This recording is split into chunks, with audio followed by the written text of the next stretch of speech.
დილამშვიდობისა მოგესალმებით დაგიბრუნდით ეთერში თქვენ უყურებთ გადაცემა დილის ტალღას ჩვენამ გადაცემის წამყვანები ანა შემოძე და დემეტრე ზოიძე ვართ მომდევნო 2 საათის განმავლობაში დარჩეთ უნდა ჩვენთან ერთად იმიტომ რომ ძალიან საინტერესო გადაცემა გელოდებათ მიხარია რომ დავბრუნდით ეთერში სალომეს და მარიას დღეები იყო გასული დღეები დღეს დახვალ მე და დემე ვიქნებით ასე რომ გადმოვთეთ აჭარის ტელევიზიაზე დემეტრე დილამშვიდობისა ანა მივესალმები დილის ტალღის ერთგულ მაყურებელს ნამდვილად მომინატრა თუნდაც ეს კადრი სადაც ვართ ახლა მივესალმები მაყურებელს კიდევ ერთხელ მომინატრა რა თქმა უნდა მაყურებელიც და განახლებული ძალებით დავბრუნდით ახალ სეზონზე ახლა კი ვნახოთ ანონსი თუ რას ნახავს ჩვენი მაყურებელი და მალე დავბრუნდებით კი ბატონო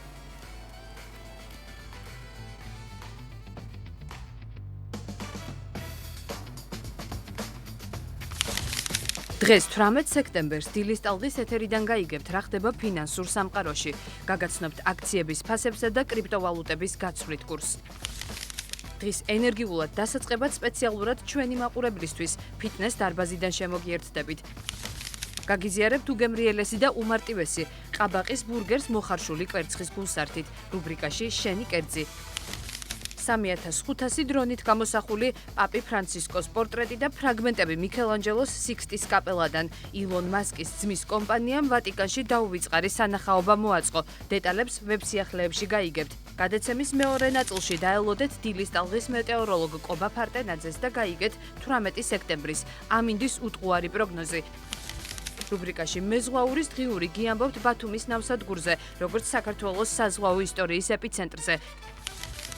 ქალაქ ასტანადან მომღერალი ავთო აბესლამიძე შემოგვიერთდება ვისაუბრებთ აბრეშუმის გზის ვარსკვლავზე საერთაშორისო მეგაპროექტზე რომელიც აბრეშუმის გზის მონაწილე 12 ქვეყანას აერთიანებს მათ შორის საქართველოსაც არ გამოგრჩეთ დილის რადიო ტალღებითა და საინტერესო სტუმრებით ალგეთის ეროვნული პარკის ფოტოხაფანგმა ლეოპარდი დააფიქსირა რომელსაც რამდენიმე წუთში ჩვენი ეთერის საშუალებით ნახავთ გადაცემის მესამე ნაწილში ჩვენი რეპორტაჟიდან გაიცნობთ ბათუმს, როგორც ჯანსაღი ცხოვრების ხელშემწყობ ქალაქს, მწვანე სივრცეებით, ტრენაჟორებითა და ველო და სარბენი ბილიკებით. და ბოლოს სტუდიაში თერაპევტთან ერთად დავბრუნდებით და ვისაუბრებთ ცხოვრების ჯანსაღი წესის დაბრუნებასა და უნარების გამომუშავებაზე. დაგიბრუნდით ესეთია გადაცემის ანონსი, თუმცა მანამ აუცილებლად უნდა გავიხედოთ გარეთ და გავიგოთ თუ როგორი ამინდი გვექნება დღეს სრულიად საქართველოში. ნახოთ ამინდის პროგნოზი. დღეს ბათუმში 26 გრადუსამდე გათბება ჰაერის ტემპერატურა და დღის მეორე ნახევარში, როგორც გუშინ კობამ გითხრა, წვიმიანი დღეა მოსალოდნელი. ქობულეთში 25 გრადუსი, 24 ქედაში, შუახევში 23 გრადუსამდე გათბება ჰაერი, ხულოში 21 გრადუსიან ნავარაუდები და გოდერძის უღელტეხილზე 19 გრადუსამდე გათბება ჰაერის ტემპერატურა. ოზურგეთში 26 გრადუსი სითბოა მოსალოდნელი, ურეკში 25, ლანჩხუთშიც 25, ჩოხატაურში 24 გრადუსამდე გათბება ჰაერი, ბახმაროში კი 18 გრადუსი სითბო იქნება დღის მაქსიმალური ტემპერატურა. ფოთსა და ანაკლიაში 25 გრადუსი სითბოა მოსალოდნელი, სოხუმშიც 25 და ზუგდიდშიც 25 გრადუსი სითბო იქნება დღის მაქსიმალური ტემპერატურა. კოპიტნარსა და ქუთაისში 27 გრადუსამდე გათბება ჰაერი, საირმეში კი 24 გრადუსი სითბოა ნავარაუდები. მესტიასა და ბორჯომში 24 გრადუსი სითბო იქნება, ბაკურიანში 20, ხოლო აბასთუმანში 21 გრადუსი სითბო იქნება დღის მაქსიმალური ტემპერატურა. ახალციხე 25, გორში 23 გრადუსი სითბოა ნავარაუდები, ცხინვალში 22, ხოლო თელავში 21 გრადუსი სითბო იქნება დღის მაქსიმალური ტემპერატურა და რაც შეეხება დედაქალაქს, ნახოთ თბილისში როგორია ამინდის პროგნოზი, 22 გრადუსი სითბო იქნება დღის მაქსიმალური ტემპერატურა თბილისში და როგორც გრაფიკულ გამოსახულებაზე ვხედავთ, მეტნაკლებად ნალექი შენარჩუნდება სრულიად საქართველოში და უფრო დეტალურად ბუნებრივია ოდნავ მოგვიანებით კობა ფარტენაძე გვამცნობს ამინდის პროგნოზს. მადლობა ანა უტყუარი ამინდის პროგნოზისთვის. მოკლედ როგორც შევხედე გრაფიკაზე უკვე ნელ-ნელა მივდივართ სხვადასხვა ჩვენთვის ცოტა სამწუხაროა, თუმცა ადამიანებს უყვართ წვიმაც, ცივი ამინდებიც, ასე რომ ყველა ამინდი იმსახურებს არსებობას. ყველა ტერი არ უნდა იმოქმედოს ამინდმა ადამიანის განწყობაზე. გეთანხმები ნამდვილად. მოკლედ მადლობა ანა ვაგრძელებთ გადაცემას და ეხლა მომდევნო რუბრიკის დრო მოვიდა ჩვენს ეთერში უნდა გავიგოთ დღის ვალუტა და უნდა დავიწყოთ დილა ახალი ციფრებით. აბა გისმენთ. გადავინაცვლებ აი ამ სივრცეში და ვეთყვი მაყურებელს რომ 18 სექტემბრის ვალუტის ოფიციალური კურსი ასეთია. მოიმატა დოლარის ფასმა. 1 ამერიკული დოლარი 2 ლარი და 70 თეთრი ღირს. 18 სექტემბერს 1 ევრო 3 ლარად და 19 თეთრად შეიძენთ.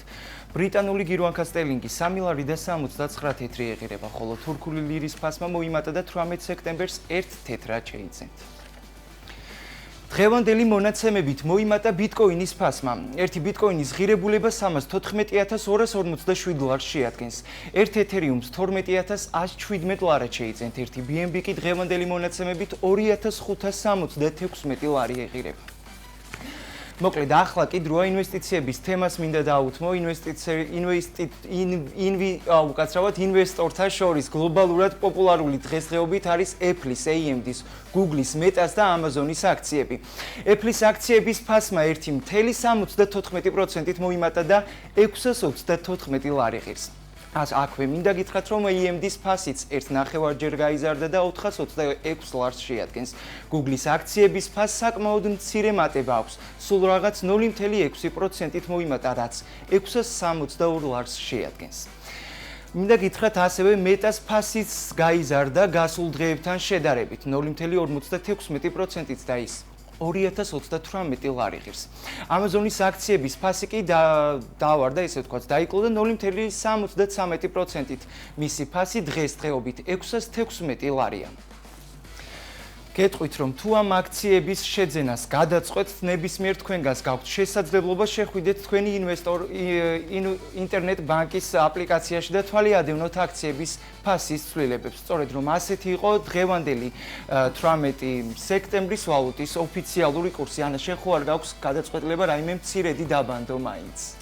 არ ვიცი ჯერჯერობით და სამომავლოდ თუნდაც გახდე მილიონერი. თუმცა ვფიქრობ რომ ეს რუბრიკა რომელიც პრინციპში უფრო მსუყეა და ახალ სეზონზე ასე ვთქვათ განახლებული ვერსიითაა მაყურებლისთვის ძალიან საინტერესო და მნიშვნელოვან როლს შეასრულებს ჩვენი მაყურებლებისთვის. მე იმედი მაქვს. გადავიდეთ ახლა შემდეგ თემაზე. და ასევე ახალი რუბრიკა გვაქვს ეთერში ჩვენი კოლეგა ლილიანა საითაძე დღე ჩაგდებით ესე ვთქვათ, შიგადაში გამოანათებს ჩვენს ეკრანებზე და გამოვხნევებელ ვარჯიშებს შემოგთავაზებს. ვინც განსაკუთრებით ეს ეპიზოდი ჩვენთვის არის, რადგან ხშირად მუშაობთ კომპიუტერებთან, ამიტომ ხერხემალი ძალიან მნიშვნელოვანია დღესდღეობით 21 საუკუნეში, რადგან ჯანმრთელობა, ჯანსაღი წესი Instagram-ზე, სოციალურ ქსელებში ყველგან ამას გაიძახიან და ჩვენც არ ვართ გამონაკლისები, მოკლედ. ლილიანა საითაძე დღეს შემოგთავაზებს საუფისე ვარჯიშებს. ფიტნესი ჩვენს ეთერში. ნახოთ ჩვენი უმშვენიერესი ლილიანი. დომარე სამსახური. გაწუხებთ ზურგის ტკივილი, დაჭიმულობა და მუდმივი დაძილობა. მაშინ არ გადაგთოთ, იმიტომ რომ დღეს ექიმ-ტრავმატოლოგ ალექსანდრე ნაკაშიძესთან ერთად გასწავლით მარტივ ვარჯიშებს, რომლითაც შეძლებთ, რომ თქვენი სხეული დაძაბულობისგან გაანთავისუფლოთ. და მთავარი, ამ ყველაფრის გაკეთება შეგიძლიათ სამსახურში ლანჩის ან შესვენების დროს. თუმცა, მანამ სანამ უშუალოდ საქმეზე გადავალ, მინდა გითხრათ, რომ ყოველ ხუთშაბათს დილის სტალდის ეთერში იქნება ახალი რუბრიკა იმ მოძრავებ დილიდან, რომლის წამყვანი ვიქნები მე და გასწავლით მარტივ და სასარგებლო ვარჯიშებს, რათა შეძლოს თქვენი სხეულისა და გონების გაჯანსაღება. ახლა კი შეგვიძლია უშუალოდ გადავიდეთ სტუმართან. ალექსანდრე ნაკაშიძე, ექიმ-ტრავმატოლოგი არის დილიდან ჩვენთან ერთად. დილომშვიდობისა. დილომშვიდობის, მოგესალმებით, მივესალმებით თქვენს მაყურებელს. პირველ რიგში უთხრობ მაყურებელს, როგორ მოქმედებს მჯდომარე სამსახური ჩვენს ზურგსა და ჯანმრთელობაზე? 21 საუკუნის სცენია დღეს ის რაც ხდება, ზოგადად ძვალ საყრდენ მამოძრავებელი სისტემის დაავადებებთან დაკავშირებით, რატომ? იმიტომ რომ ეს ყველაფერი გამოიწვია ჯდომითი ხასიათის სამსახურმა, ნაკლებად მოძრაობამ, უძრავი ცხოვრების სტილის ჩამოყალიბებამ, რამაც განაპირობა ძვალკუნთოვანი სისტემის მოდუნება, დასუსტება და შესაბამისად აქედან წამოვიდა უკვე ძალიან ბევრი დაავადება, რომელიც დაკავშირებული არის საყრდენ მამოძრავებელი სისტემის პრობლემებთან. მაინც რომელ დაავადებებთან გვაქვს საქმე? ეს არის სკოლიოზები, ტანადობის დარღვევა, მენჯის ასიმეტრია, მხრების ასიმეტრია და ბევრი სხვა დაავადებები შეგვიძლია ჩამოთვალოთ. უბრალოდ განსაკუთრებით თვალში საცემი და განსაკუთრებით დიდი სიხშირით მომართვიანობა არის აი ამ პრობლემთან დაკავშირებით. რამდენად არის შესაძლებელი მცირე 5 წუთიანი ვარჯიშებით, რომ გავიუმჯობესოთ ჩვენი სხეული და გავანთავისუფლოთ ის დაძაბულობისგან? ნახეთ, თუ დაავადება საკმაოდ ღრმა ფაზაშია გადასული, ამ შემთხვევაში ამით შეიძლება უფრო მეტად დავაზიანოთ ჩვენი ორგანიზმი და სხეული, მაგრამ როდესაც საწყისი ეტაპია და უკვე ვამჩნევთ, რომ სადღაც რაღაც პრობლემა იწყება და ნელა-ნელა პროგრესირებს, აი ამ შემთხვევაში შესაძლებელია მცირე პატარ-პატარა ვარჯიშებით მოვახდინოთ აი ამ ყველაფრის კორექცია, რათა ორგანიზმი გავაცოცხლოთ, ესე რომ ვთქვათ, რომ კუნთმა დაიწყოს ნორმალური ფუნქციონირება. როგორ უნდა მივხვდეთ, რომ უკვე გვეწყება სკოლიოზის პრობლემა? სკოლიოზის პირველადი ნიშნები გამოვლინდება ხოლმე ტანადობის დარღვევით, შესაძლებელია მოხდეს მენჯის ასიმეტრია, მხრების ასიმეტრია, კუნთოვანი დისბალანსი, ზოგიერთ ადამიანს აქვს, როგორც ცალი მხარე უფრო მეტად ვითარდება, საპირისპიროდ უფრო ნაკლებად. ადამიანი საკუთარ სხეულში ამჩნევს რაღაც ასიმეტრიულ ცვლილებებს. პლუს ამ ასიმეტრიებს თან მოყვება ხოლმე დისკომფორტი, უსიამოვნო შეგრძნება, დაღლილობა, სიმძიმის შეგრძნება და ასე შემდეგ. მაქვს მძომარი სამსახური. რამდენ საათში ერთხელ უნდა წამოვდგე, გავსწორდე, წავივარჯიშო? ეს ყველაფერი მეხმარება თუ არა მე? საოფისე სამსახურის შემთხვევაში სასურველია ყოველ 2 საათში მოხდეს მჯდომარე პოზიციიდან ვერტიკალურ პოზიციაში გადასვლა, თუნდაც 5 წუთიანი გავლა გამოვლა, ეს საკმარისია იმისთვის, რომ ორგანიზმი გამოჯანსაღდეს, ესე რომ ვთქვათ, რომ მოხდეს მისი გამოცოცხლება. და ყველაზე ისეთი რთული ეტაპი, რაც შეიძლება მჯდომარე სამსახურმა გამოიწვიოს, თუ ჩვენ არ გავითვალისწინებთ არც ერთ რეკომენდაციას. ყოფილა შემთხვევები და ხშირია ესეთი შემთხვევები, როდესაც პაციენტები აღნიშნავენ ხოლმე, რომ არანაირ სიმძიმესთან არ ქონიათ კონტაქტი, არანაირ დატვირთვასთან, არანაირ ფიზიკურ ძლიერ აქტივობასთან, თუმცა როდესაც ვამოწევთ უკვე კვლევას და ვხედავთ შედეგებს, არის პროტრუზია ან თეაქარი უკვე. და აკავშირებენ, როდესაც ვეუბნები, რომ გაიხსენონ, აი როდის მოხდა, როდის დაიწყო ეს ყველაფერი, ბევრი აღნიშნავს ხოლმე, რომ აი რაღაც უხერხული მოძრაობის დროს წარმოიქმნა ეს ტკივილი. შესაძლებელია უხერხული მოძრაობის დროსაც განვითარდეს თეაქარი იმ შემთხვევაში, თუ ბუნებრივი კორსეტი, ანუ კუნთოვანი მასა ორგანიზმში არის მოდუნებული და დასუსტებული. ვისი ერთ-ერთი გამომწვევი მიზეზიც სწორედ რომ არის მჯდომარე სამსახური. ახლა შეგვიძლია უშუალოდ რომ გადავიდეთ ვარჯიშებზე, გასაგებია ჩვენს მაყურებელს ვარჯიშები, რომელიც შეუძლიათ რომ სახლში, ლანჩის დროს, სამსახურში, შესვენების დროს გააკეთონ და გაიუმჯობესოთ საკუთარი სხეული. დავიწყოთ მაშინ წელის პრობლემებით ყოფი პაციენტებისთვის. ყველაზე მარტივი და ყველაზე ისეთი ძალიან იოლად შესასრულებელი რაც არის, ეს არის წელის კუნთების გასაჭიმი, მანიპულაცია. ამ დროს უნდა იყოს ფეხები შეტყობებული. პანი სწორად და მოძრაობა ხდება მხოლოდ და მხოლოდ მენჯ-ბარძაყის სახსარში. ფეხები არ უნდა მოიხაროს მუხლებში და ხდება აი რომ მოხდეს თეძო ნეკნის კუნთების გაჭიმა. ეს არის ყველაზე მარტივი, რითიც შეგვიძლია თავიდან ავიცილოთ წელის შემდგომი პრობლემები. დაახლოებით 10 მისვლა საკმარისია. თუ ვერ ხერხდება ბოლომდე ჩასვლა, მცირე ბიძგებით უნდა ვცადოთ, რომ ეს ამპლიტუდა ნელა-ნელა გაიზარდოს. აი, როდესაც უკვე შევძლებთ ხელის თითებით ფეხის თითებთან მიახლოებას, ჩათვალეთ, რომ წელის პრობლემები შეგიმცირდება დაახლოებით 40%-ით.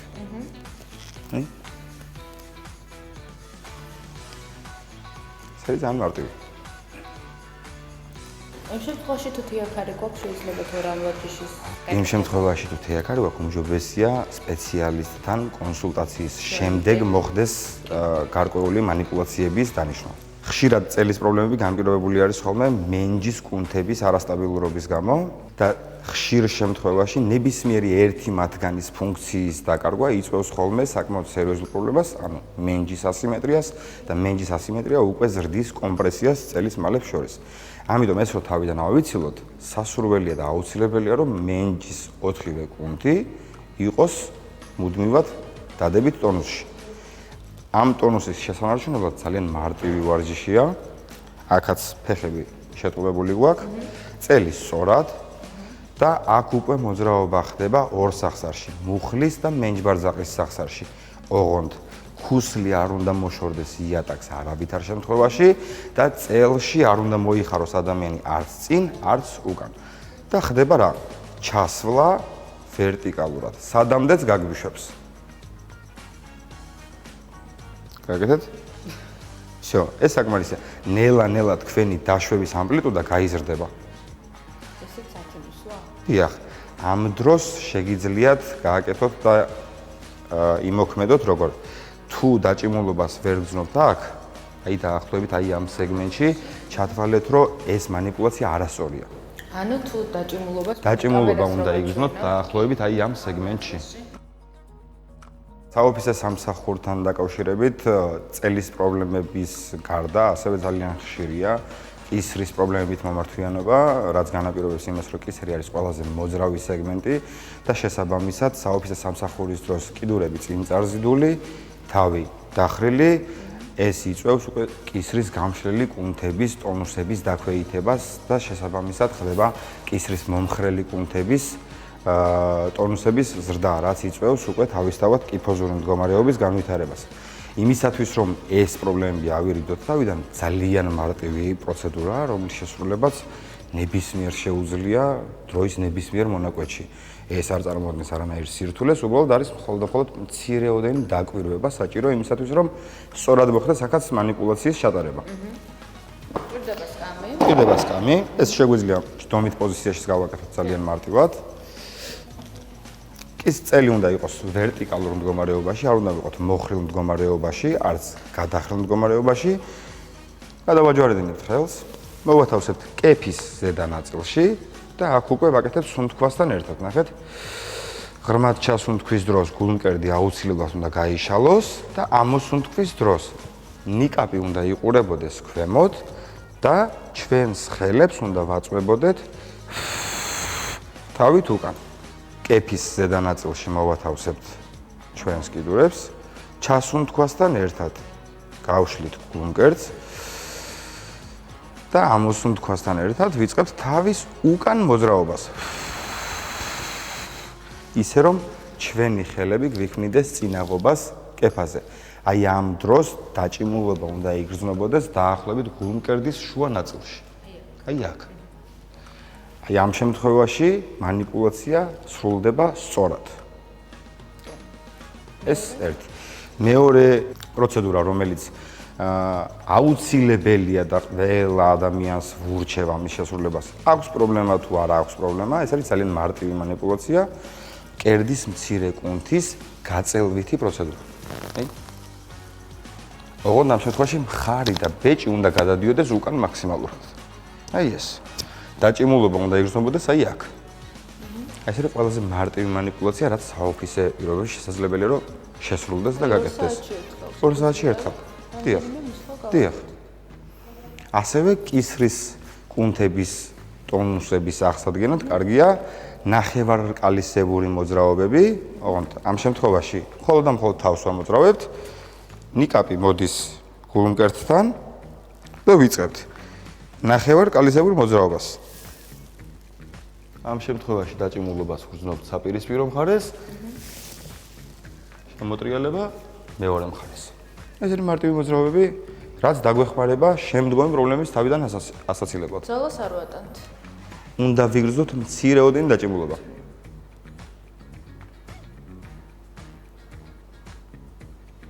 ეთკაცნება არა უჭო. აი, იგი მითო ეთკაცნება, რომ რეალურად ეს არის პრობლემა.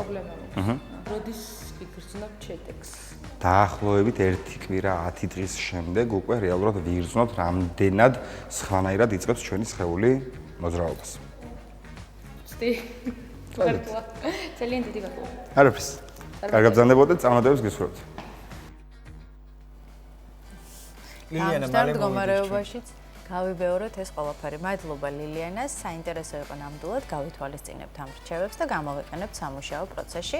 ეხლა კი დრო არის განვაგრძოთ გადაცემა და მომდევნო რუბრიკაზე გადავიდეთ, რომელსაც ქვია ვებ-სიახლეები. ერთად უნდა ავსკროლოთ და გავიგოთ რა ხდება ინტერნეტ სამყაროში. გავიგოთ.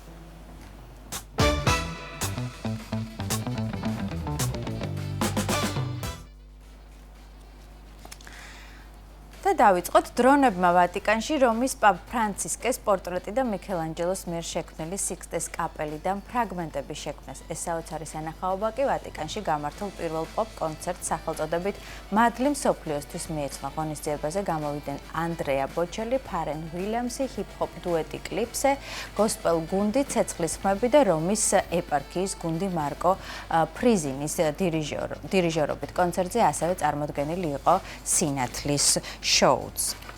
ათასობით განათებული დრონი ქმნიდა პაპ ფრანცისკეს პორტრეტს, მშვიდობის მტრედს და მიქელანჯელოს აღმართულ ხელებს ნახატიდან ადამის შექმნა.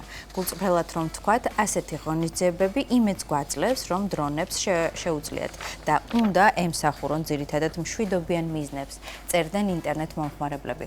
კონცერტის დროს ორგანიზატორებმა მთელ კაცობრიობას სოლიდარობისკენ, ერთიანობისა და მადლის კეთებისკენ მოუწოდეს. ღონისძიება წარმოადგენდა ადამიანთა ძმობის მესამე მსოფლიო სამიტის კულმინაციას. პაპი ფრანცისკე 88 წლის ასაკში 2025 წლის 21 აპრილს ხანგრძლივი ავადმყოფობის შემდეგ გარდაიცვალა.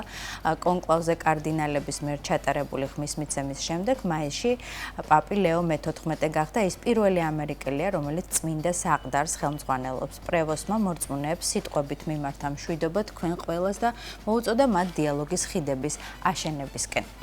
რაც შეეხება დრონების სანახაობას, იგი ილონ მასკის ძმის კომპანიამ 3500 დრონის საშუალებით შექმნა. ესეთი ულამაზესი სანახაობა შეიქმნა დრონების საშუალებით ვატიკანში. და გადავიდეთ შემდეგ ინფორმაციაზე. ბელგიელმა მამაკაცმა ოჯახისა და მეგობრებისთვის ჭკუის სწავლების მიზნით საკუთარი სიკვდილი გაითამაშა. საკუთარ დაკრძალვაზე კი შვეულმფრენით გამოცხადდა. დევიდ ბერტენი, ტიკტოკერია, მან საკუთარი გარდაცვალების შესახებ ახლობლები იმიტომ მოატყუა, რათა გაეგო ვის ადარდებდა მისი ბედი. დასაფლავებას ათასობით ადამიანი ესწრებოდა, ისინი დაკრძალვის ცერემონიის დაწყებას ელოდებოდნენ, როცა შვეულმფრენი დაეშვა და იქიდან გარდაცვლილი მამაკაცი გადამღებ ჯგუფთან ერთად გადმოვიდა. ბერტენი მგლოვიარე ხალხს მიესალმა, ყოველს მოგესალმებით. კეთილი იყოს თქვენი მობრძანება, ჩემს დაკრძალვაზეო მიმართა ტიკტოკერმა ახლობლებს.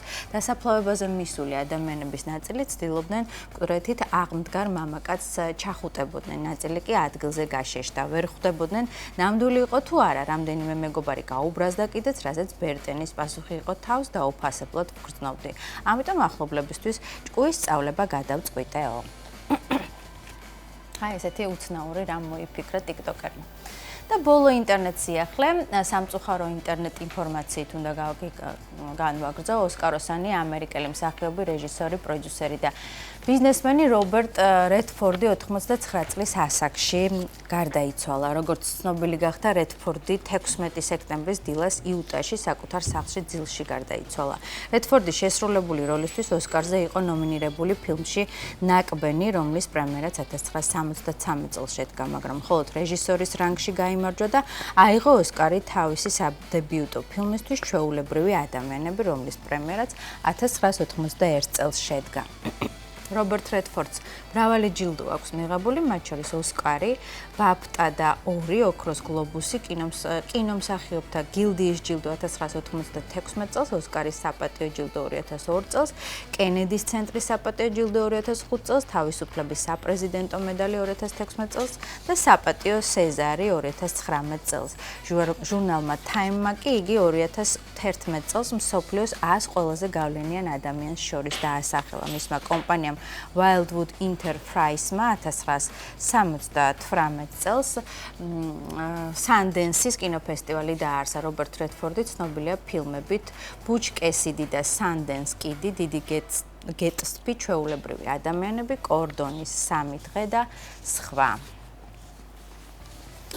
ეს იყო ბოლო ჩემი ვებ-სიახლე და ჩვენ შეგვიძლია რომ გადავიდეთ შემდეგ რუბრიკაზე, რომელიც დემეს განსაკუთრებით უყვარს და როდესაც ამ რუბრიკის დრო მოდის, აი ესე ნერწყვს გადაყვაპავს ხოლმე.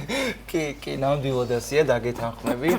სამზარეულოს დრო მოვიდა ჩვენს ეთერში რუბრიკა შენი კერძი ქეთა თხილაიშვილი ამჯერად უგემრიელის საუზმეს მოამზადებს. აი, ხო თქვი. კი, აი, ვერწყი, აი, მოდის უკვე სამზარეულო და უკვე ვიცი რა გემრიელობებს გააკეთებს ის და იფოსფოსებს თავის სამზარეულოში.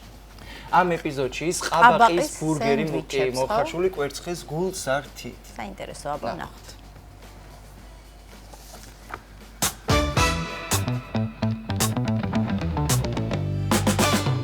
გამარჯობა, როგორ ხართ? მე ვარ ქეთა თხილაიშვილი. დღეს მე უნდა მოგივზადოთ უგემრიელეს და ჯანსაღი ყაბაყის ბურგერები. დღეისთვის დაგჭირდება ყაბაყი, პომიდორი, დაგჭირდება კრემკველი, ფქვილი, 2 მოხარშული კვერცხი და 2 ჩვეულებრივი კვერცხი, ასევე ზეთი, მარილი და შავი პილპილი. ნუ ამ ყველაფერს ვამზადებ, რა თქმა უნდა, აეროგრილში, იმიტომ რომ ყველაზე მარტივი და ყველაზე გემრიელი გამოდის და ყველაზე მარტივად მოსამზადებელია აეროგრილში. პირველ რიგში ვიღებთ კარგად გარეთრილ ყაბახს. დავიწყოთ დაჭრა, არც ისე სქელ და არც ისე თხელ ნაწნებად დავჭრათ, აი ესე მრგვალებად.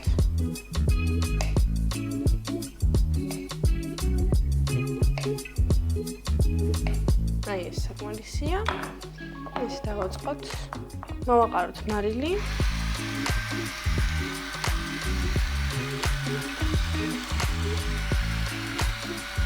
აი ეს. ახლა გავტეხოთ 2 ცალი კვერცხი ჯამში.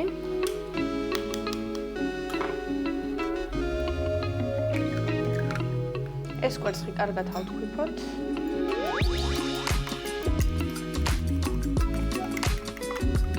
აი ესე. ახლა ამოვავლოთ უნდა ეს ჩვენი ყაბაყი ჯერ ფქვილში. შემდეგ გადმოვიტანოთ კვერცხში. და გადავიტანოთ აეროგრილში. ასე ვიმეორებთ დანარჩენ ყაბახზეც.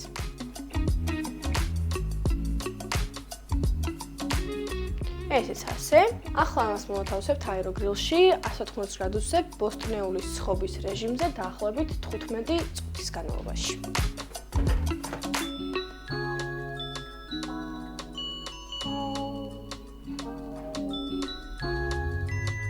ყაბაყისთვის, ჩვენი ბურგერებისთვის გავაკეთოთ შიგთავსი, რომლისთვისაც დაგჭირდება კვერცხი, რომელიც არის კარგად წვრილად დაჭრილი, დაგჭირდება ასევე დაჭრილი პომიდორი და კრემკველი. კრემკველი გადმოვიტანოთ ჩვენსკენ.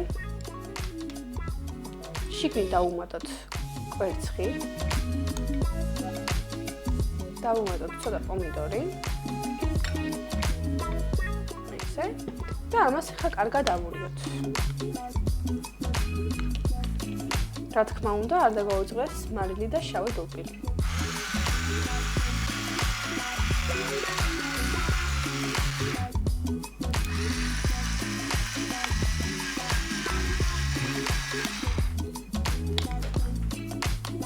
აი ესე, აი ესეთი უნდა გამოგვივიდეს შიგთავსი, წავუცვათ შიგთავსი.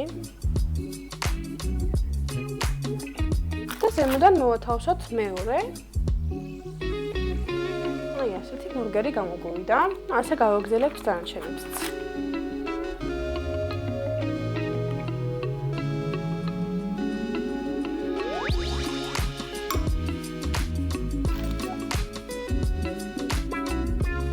აი ესე სულ ეს იყო. ძალიან მარტივად მოვამზადეთ დავეთანხმებით. აქ მაქვს მე გამზადებული დაჭრილი მწვანილი, რომელსაც ზევიდან გემოსათვის და ასევე გაფორმებისთვისაც მოვაყრი.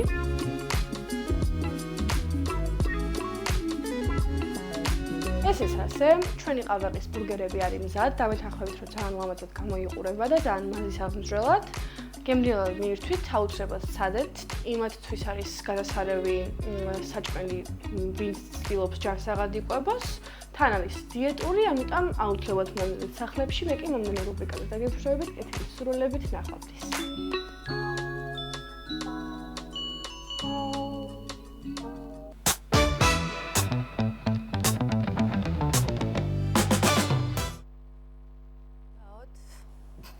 უდაოდ მადის აღმძვრელად გამოიყურებოდა და ძალიან დიდი მადლობა ამ რეცეპტისთვის ქეთას. კი, მადლობა ქეთას, ეხლა კი უკვე თბილისის დროით 9 საათი სრულდება და უნდა გავიგოთ რა ხდება საქართველოში და საქართველოს ფარგლებს გარეთ. პირდაპირ ეთერში ჩვენი კოლეგა სულხან წულუკიძე შემოგვიერთდება. სულხან, დილამშვიდობისა. დილამშვიდობისა სულხან. დილამშვიდობისა მონატრებულო კოლეგებო, მიხარია თქვენი დანახვა, წარმატებულ და სასიამოვნო სამუშაო წელს გისურვებთ. ახალი სეზონიდან, დიახ, 9 საათია და ახალი ამბების დროა. გისმენთ.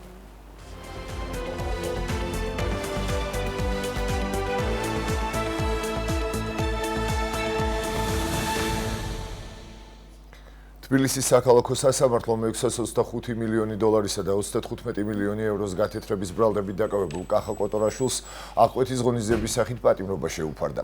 მოსამართლე ფიქრილა სიქტურაშვილმა პროკურატურის შუამდგომლობა სრულად დააკმაყოფილა. პროკურორის განცხადებით ეროვნული ბანკიდან ამოღებული მტკიცებულებები ადასტურებს, რომ ბრალდებულმა დანაშაულებრივ ჯგუფთან ერთად უპრეცედენტო ოდენობის თანხა გაათეთრა, რამაც ზიანი მიეყენა ქვეყნის ეკონომიკისა და სახელმწიფო ინტერესებს. დაცვის მხარე 50,000 ლარიანი გირაოს გამოყენებას ითხოვდა, რაც შეეხება ბრალდებულს, იგი დუმილის უფლებას იყენებს. მოსამართლემ შემდეგი სხდომა 10 ნოემბერს 11 საათზე ჩანიშნა. საქართველოს სახელმწიფო უსაფრთხოების სამსახურში აცხადებენ, რომ ექსოგენის საქმეზე დაკავებული ორი პირის შესახებ უკრაინის საელჩოს ოფიციალური შეტყობინება დაუყოვნებლივ გაიგზავნა. სახელმწიფო უსაფრთხოების სამსახურის ცნობით სამინისტრომ დაუყოვნებლივ აცნობა უკრაინის საელჩოს წარმომადგენელს ანდრეი ბილიქს, რომელსაც ოფიციალური გზავნილის მიღება დაადასტურა. მანამდე საქართველოში უკრაინის საელჩომ ასაფეთქებელი ნივთიერება ექსოგენის უკანონო ტრანსპორტირებაში ეჭვმიტანილ უკრაინის ორ მოქალაქესთან დაკავშირებით განცხადება გაავრცელა. განცხადების თანახმად საელჩოს ქართული მხრიდან არ მიუღია ოფიციალური ინფორმაცია მათ წინააღმდეგ ამ ბრალდებებით სისხლის სამართლის საქმის აღძვრის შესახებ და აღინიშნება, რომ საელჩოს საკონსულო თანამშრომლები ყოვლის მომსვლელ ზომებს იღებენ, რათა საქართველოს სამართალდამცველი ორგანოებისგან მიიღონ ნებართვა უკრაინელ მოქალაქეებთან შესახვედრად. საერთაშორისო ორგანიზაციებისა და საქართველოში აკრედიტებული დიპლომატიური მისიების წარმომადგენლებს შეხვდათ ცესკოს თავმჯდომარე. გიორგი კალენდარიშვილმა ისაუბრა მიმდინარე საარჩევნო საკითხებისა და 4 ოქტომბრის არჩევნებისთვის მზადების პროცესზე. მისი თქმით, საარჩევნო პროცესების გამჭვირვალობა და ანგარიშვალდებულება ცესკოს საქმიანობის პრინციპული საფუძველია. გიორგი კალენდარიშვილმა ასევე ისაუბრა 4 ოქტომბრის არჩევნებზე რეგისტრირებული საარჩევნო სუბიექტების რეგისტრაციის პროცესის, სადამკვირვებლო და მედია ორგანიზაციების, საარჩევნო კომისიების კომპლექტებისა და მათი გადამზადების ამომრჩეველთა ინფორმირების საკითხებზე. მორიგი სამუშაო შეხვედრა გაიმართა დიპლომატიური მისიებისა და საერთაშორისო ორგანიზაციების წარმომადგენლებთან, რომლის ფარგლებშიც მივაწოდეთ დეტალური და ამომწურავი ინფორმაცია 4 ოქტომბრის არჩევნების სამზადისთან დაკავშირებით განხორციელებული და მიმდინარე მასშტაბური სამუშაოების შესახებ, რომელიც მიზნად ისახავს ამ არჩევნების მაღალ პროფესიულ დონეზე ადმინისტრირებას. ჩვენ მქონდა ინფორმაციის მიმოცვლა დიალოგისა და კითხვა-პასუხის რეჟიმში, რომლის ფარგლებშიც მიეწოდათ მათ ამომწურავი და სრულყოფილი ინფორმაცია სხვადასხვა საარჩევნო საკითხებთან დაკავშირებით. დიდი ოდენობით ხეთყით უკანონო სარგებლობის ფაქტი გამოავლინეს საატყეო სამსახურის თანამშრომლებმა წაღვერში. ადგილობრივმა მცხოვრებმა სახელმწიფო ტყის ტერიტორიაზე წიწვოვანი სახეობის 6 კუბური მეტრი პირველი ხარისხის სამასალე მერქანი უკანონოდ მოიპოვა. შედგა ადმინისტრაციული სამართალდარღვევის ოქმი. საატყეო სააგენტოს ინფორმაციით, კანონდარღვევის აღკვეთის მიზნით საატყეო სამსახურის თანამშრომლების პატრულირებასთან ერთად სახელმწიფო ტყის მთელ პერიმეტრზე განთავსებულია ფოტოხაფანგებიც. ადგილობრივი მკვიდრის მიმართ, რომელმაც დიდი ოდენობის ხეთყე უკანონოდ მოიპოვა, შედგა ადმინისტრაციული სამართალდარღვევის ოქმი. ხოლო წიწვოვანი სახეობის სამასალე მერქნული რესურსი შემდგომი განკარგვის მიზნით გადატანილია წაღვერის საქმიან ეზოში. განათლების მეცნიერებისა და ახალგაზრდულ საქმეთა კომიტეტმა აბასთუმანში გასვლითი სხდომა გამართა. სხდომის მთავარი თემა იყო მეცნიერების სფეროში არსებული გამოწვევების ანალიზი და განვითარების სამომავლო ხედვის ჩამოყალიბება. სხდომაზე ზვიად გაბისონიამ კომიტეტის წევრებს განათლების ხარისხის განვითარების შესახებ კანონში ცვლილებები გააცნო. მინისტრის მოადგილემ განაცხადა, რომ ცვლილების თანახმად საგანმანათლებლო დაწესებულება ავტორიზებულად, ხოლო უმაღლესი საგანმანათლებლო პროგრამა აკრედიტებულად ჩაითვლება აკრედიტაციის ვადის გასვლიდან 180 კალენდარული დღის ვადით. აქცენტი იქნება მეცნიერებაზე. საქართველოს გააჩნია როგორც ძალიან მნიშვნელოვანი და ძირეული ტრადიციები სამეცნიერო მიმართულებით, ასევე ყავს ნიჭიერი ახალგაზრდები და აქვს სტრატეგიული მდებარეობა და ეს არის ის საფუძველი, რომელიც კიდევ უფრო მეტად უნდა გამოვიყენოთ და მიმართოთ ჩვენი ქვეყნის კონკურენტუნარიანობის გასაზრდელად. სამუშაო შეხვედრა ციფრული მხარდაჭერის პროგრამის ფარგლებში კომუნიკაციების კომისიამ პროგრამის განხორციელება საჩხერეში დაიწყო.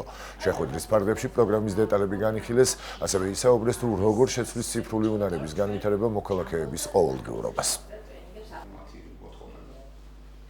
კომუნიკაციების კომისია 2022 წლიდან ახორციელებს ციფრული მხარდაჭერის პროგრამას, რომელმაც უკვე 9000-ზე მეტი ბენეფიციარი მოიცვა. საჩხერის მუნიციპალიტეტი მე-19 მუნიციპალიტეტია, სადაც ციფრული მხარდაჭერის პროგრამა ხორციელდება.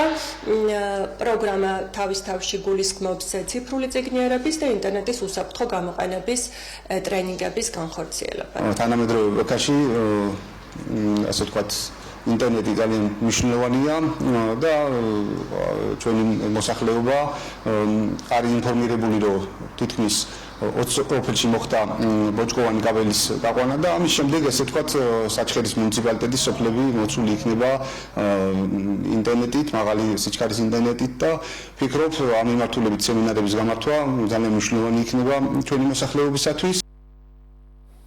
ეს იყო ჩემს ხელთ არსებული ბოლო ინფორმაცია, მე კი სულ ცოტა ხნით 10 საათამდე გემშვიდობებით, ასე რომ დროებით. დროებით გემშვიდობებით, სულხან ჩვენ კი უნდა გავაგრძელოთ გადაცემა და შევახსენოთ მაყურებლებს, ვინც ახლა შემოგვიერთდა და თქვენ უყურებთ. გადაცემა დილის ტალღა სტუდიაში მე დემეზოიძე და ანა შამილაძე ვმუშაობთ. ნახოთ გადაცემის მეორე ნაწილის ანონსი და მალე დაგიბრუნდებით.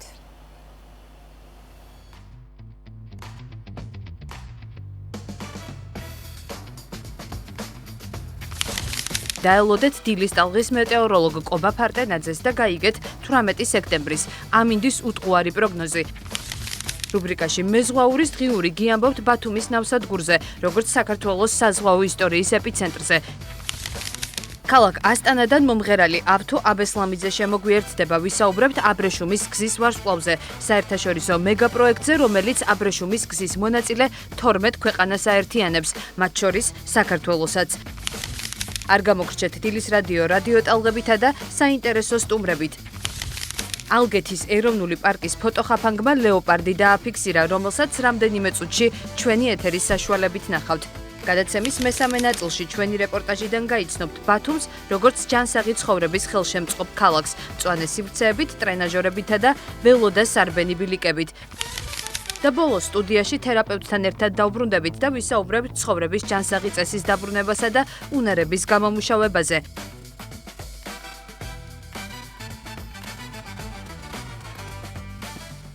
ესეც საინტერესო ამბები გველოდება წინ, ასე რომ დარჩით ჩვენთან ერთად და არსად არ გადართოთ, თუმცა მანამ რამდენიმე წამიანი სარეკლამო ჭრა გვაქვს ეთერში. ბრუნდით ეთერში, როგორც მაყურებლებს შევპირდით, ახლა დრო არის ამინდის პროგნოზი გავიგოთ და ბუნებრივია ტრადიციულად ჩვენი გადაცემის და ზოგადად აჭარის ტელევიზიის სინოპტიკოსი კობა ფარტენაძე უნდა შემოგვერთდეს. კობა, დილა მშვიდობისა. დილა მშვიდობისა, კობა. დილა მშვიდობისა, მოგესალმებით. მშვენიერი დილა გვაქვს, დავაფასოთ ვინაიდან საკმაოდ შეიცვლება ამინდის პირობები დღის მეორე ნახევრიდან. საქართველოში ყველგან გაგვიავდრდება 18 სექტემბრის საღამოს საათებიდან 21 სექტემბრის დილამდე ჩვენს ქვეყანაში მოსალოდნელია რთული მეტეო პირობები, რაც უკვე ბევრჯერ ვთქვი და კიდევ გავიმეორებ, მოსალოდნელია ძლიერი წვიმა და ქარი. დასავლეთის მიმართულების ამავდროულად ზღვაზე მოსალოდნელია შტორმი, მდინარეებზე წყლის დონის მომატება და აღმოსავლეთ საქართველოში შესაძლებელია სიტყვაც მოვიდეთ.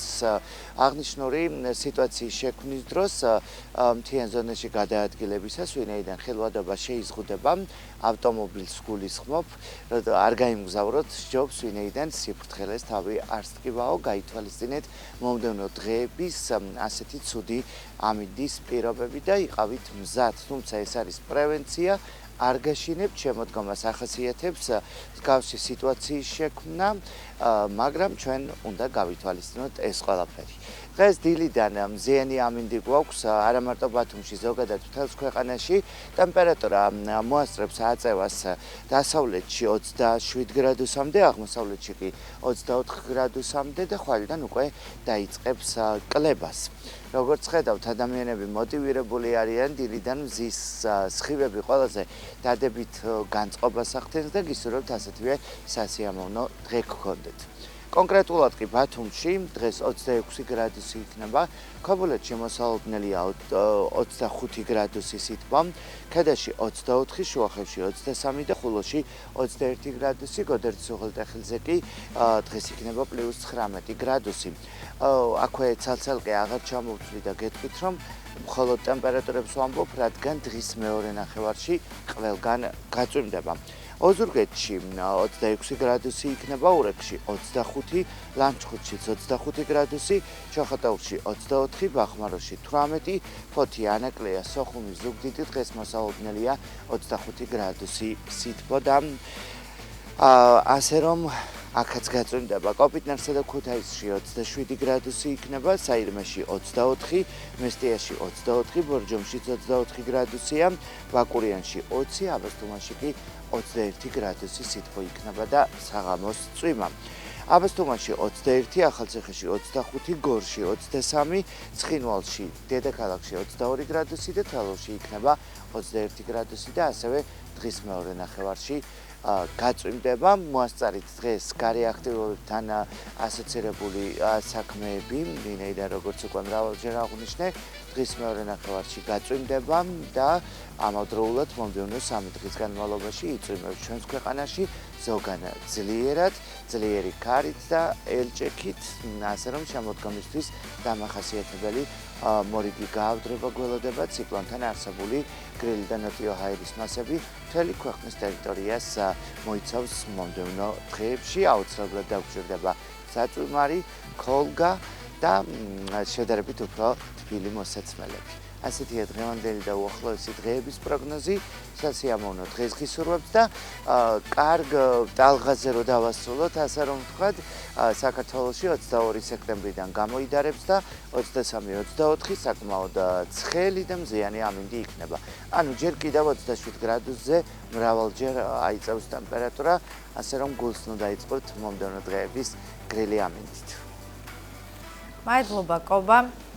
გემშვიდობებით ხვალამდე, ჩვენ კი უნდა გავაგრძელოთ გადაცემა და რა თქმა უნდა სტუმარი უნდა შემოგვიერთდეს. კი, და სანამ სტუმარი შემოგვიერთდება, კიდევ მორიგი ახალი რუბრიკა უნდა იხილოს ჩვენმა მაყურებელმა. დღეს ახალ რუბრიკას წარმოგიდგენთ, როგორც გითხარით, სახელწოდებით მეზღვაურის დღიურები, რომლის ავტორით ჩვენი კოლეგა ლილიანა საითაძე გახლავთ. ამ რუბრიკის საშუალებით ჩვენ მოგიყვებით ისტორიებს მეზღვაურებზე, მოგზაურობებზე, ტრადიციებსა და ლეგენდებზე, რომლებიც ბათუმის ნავსადგურს განსაკუთრებულ ადგილად აქცევს შავი ზღვის სანაპიროზე. დღევანდელ ეპიზოდში სწორედ ბათუმის ნავსადგურის ისტორიას გვიამბობს ლილიანა. ნახოთ რუბრიკა და მალე დავბრუნდებით.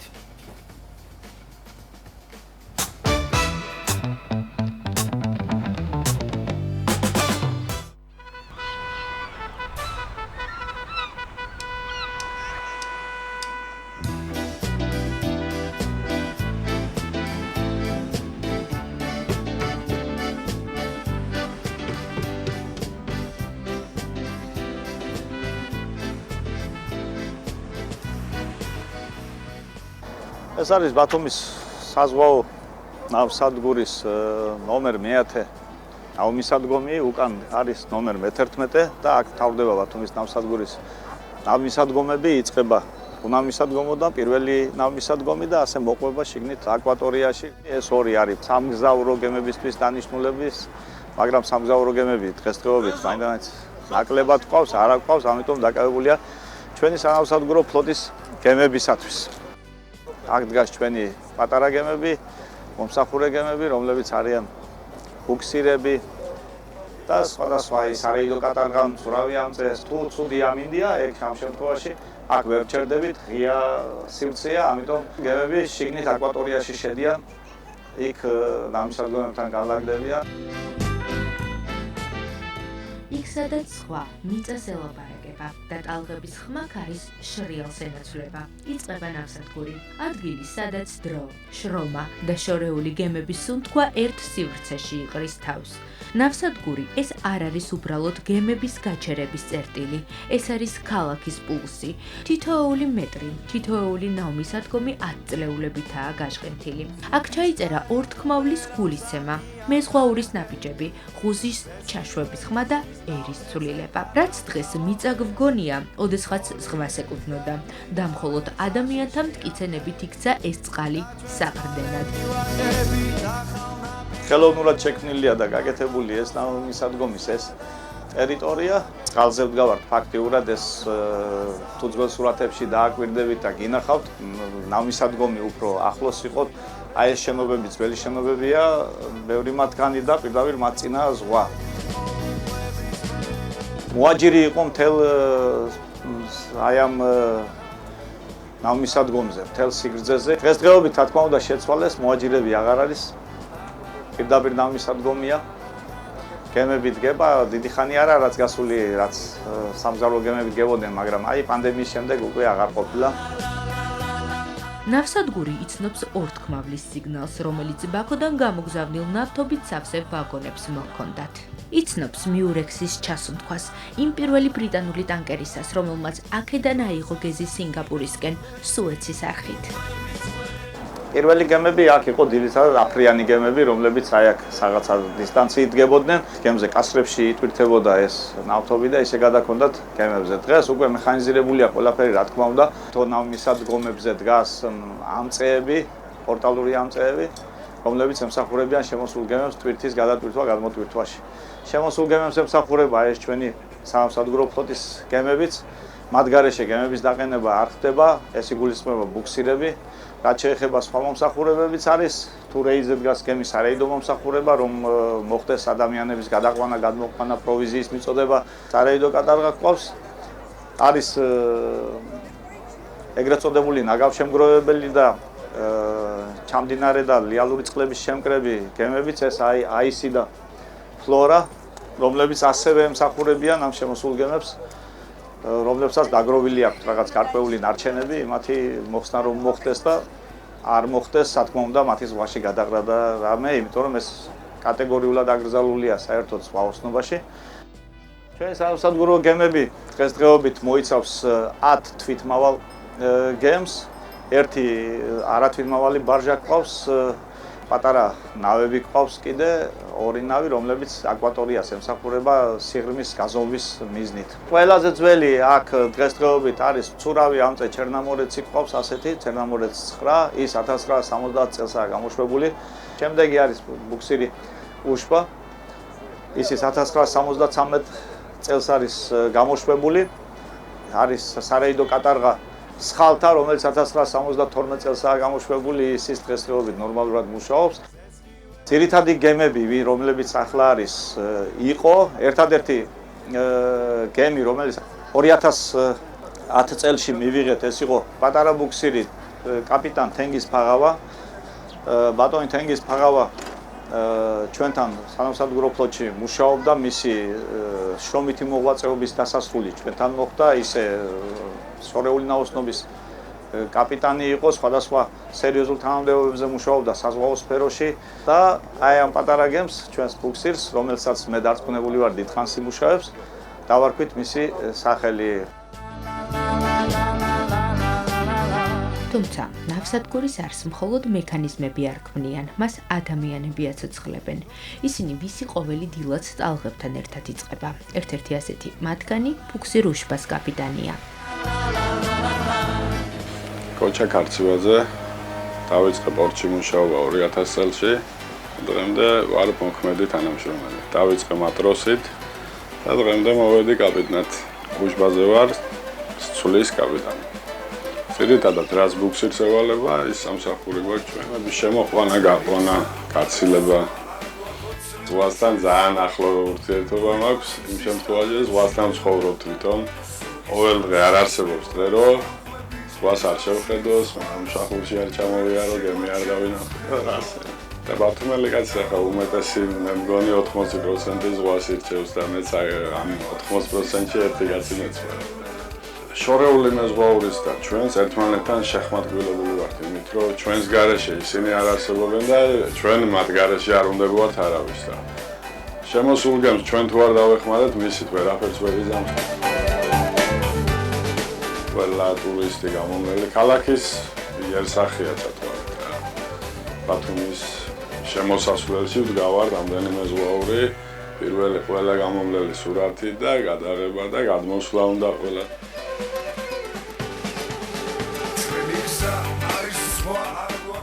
და მართლაც, ნავსადგური ბათუმის გულის პატარა, მაგრამ მნიშვნელოვანი გერაა.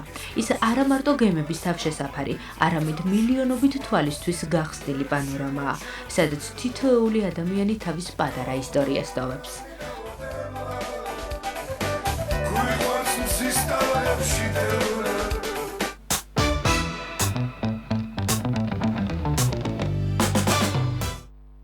ვფიქრობ, დროული იყო ნამდვილად ეს რუბრიკა ჩვენი გადაცემისთვის და წარმატებები ლილიანას. ჩვენ კი უნდა გადავიდეთ ახლა მუსიკალურ თემაზე, იმიტომ რომ ჩვენი თანამოქალაქე ავთო აბესლამიძე ძალიან მნიშვნელოვან კონკურსზე იმყოფება ჩვენს მეგობარ ქვეყანაში, ყაზახეთში. არ შემიძლია არ გეთანხმო ანა Silkway Star. ეს არის გრანდიოზული მუსიკალური შოუ, საერთაშორისო მეგა პროექტი, რომელიც 12 ქვეყანას აერთიანებს წელს. მუსიკალურ შოუ ყაზახეთში ტარდება, როგორც ანამ აღნიშნა. ამ პროექტში საქართველოს მომღერალი ავთანდილ აბესლამიძე წარადგენს, ხოლო ერთ-ერთი ჟიურის წევრი დათო კენჭიაშვილი გახლავთ. მოკლედ, საინტერესოა, როდის და სად შეძლებს ქართველი მაყურებელი ამ პროექტის ნახვას და რა კრიტერიუმებით აფასებენ მონაწილეებს. პირდაპირ ეთერში გვყავს ავთო და ამ და სხვა დეტალებზე თვითონ გავესაუბრებთ. დილა მშვიდობისა. გამარჯობა, როგორ ხართ? გვიხარია შენი დანახვა და გვიხარია შენი წარმატება. მოკლედ, აქვე დავამატებთ და გეტყვით, რომ ავთანდილ აბესლამიძის მუსიკალური კარიერა, პირველი ნაბიჯები, ესე ვთქვათ, სწორედ რომ დილის ტალღას უკავშირდება ის წლების წინ. დილის ტალღის მუსიკალური კონკურსის გამარჯვებული გახდა, შემდეგ კი იყო სხვა მუსიკალური პროექტები, იქაც რა თქმა უნდა საპატივო ადგილები დაიმსახურა, წარმოუდგენელი ავთო პროექტში იყოს და არ გაიმარჯვოს. მოკლედ, ავთო უკვე ერთი თვე ასტანაში იმყოფება, დილა მშვიდობისა კიდევ ერთხელ ავთო და მოგვიყევი დეტალები, რა ეტაპზეა პროექტი, როგორ მიმდინარეობს სამზადის ზოგადად, გითხარი. მოკლედ, დავიწყებ, რომ პირველში დიდი მადლობა და აჭარის ტელევიზია ჩემთვის ძალიან ისეთი არა ქვია სულ კარგი მეკვლეა რა ჩემი წარმატების გზაზე და მადლობა ამისთვის. რაც შეეხება Silkway Stars, ეს არის კონკურსი, რომელიც უშუალოდ არის აზიური ევროვიზია რა მარტივად რო ვთქვა.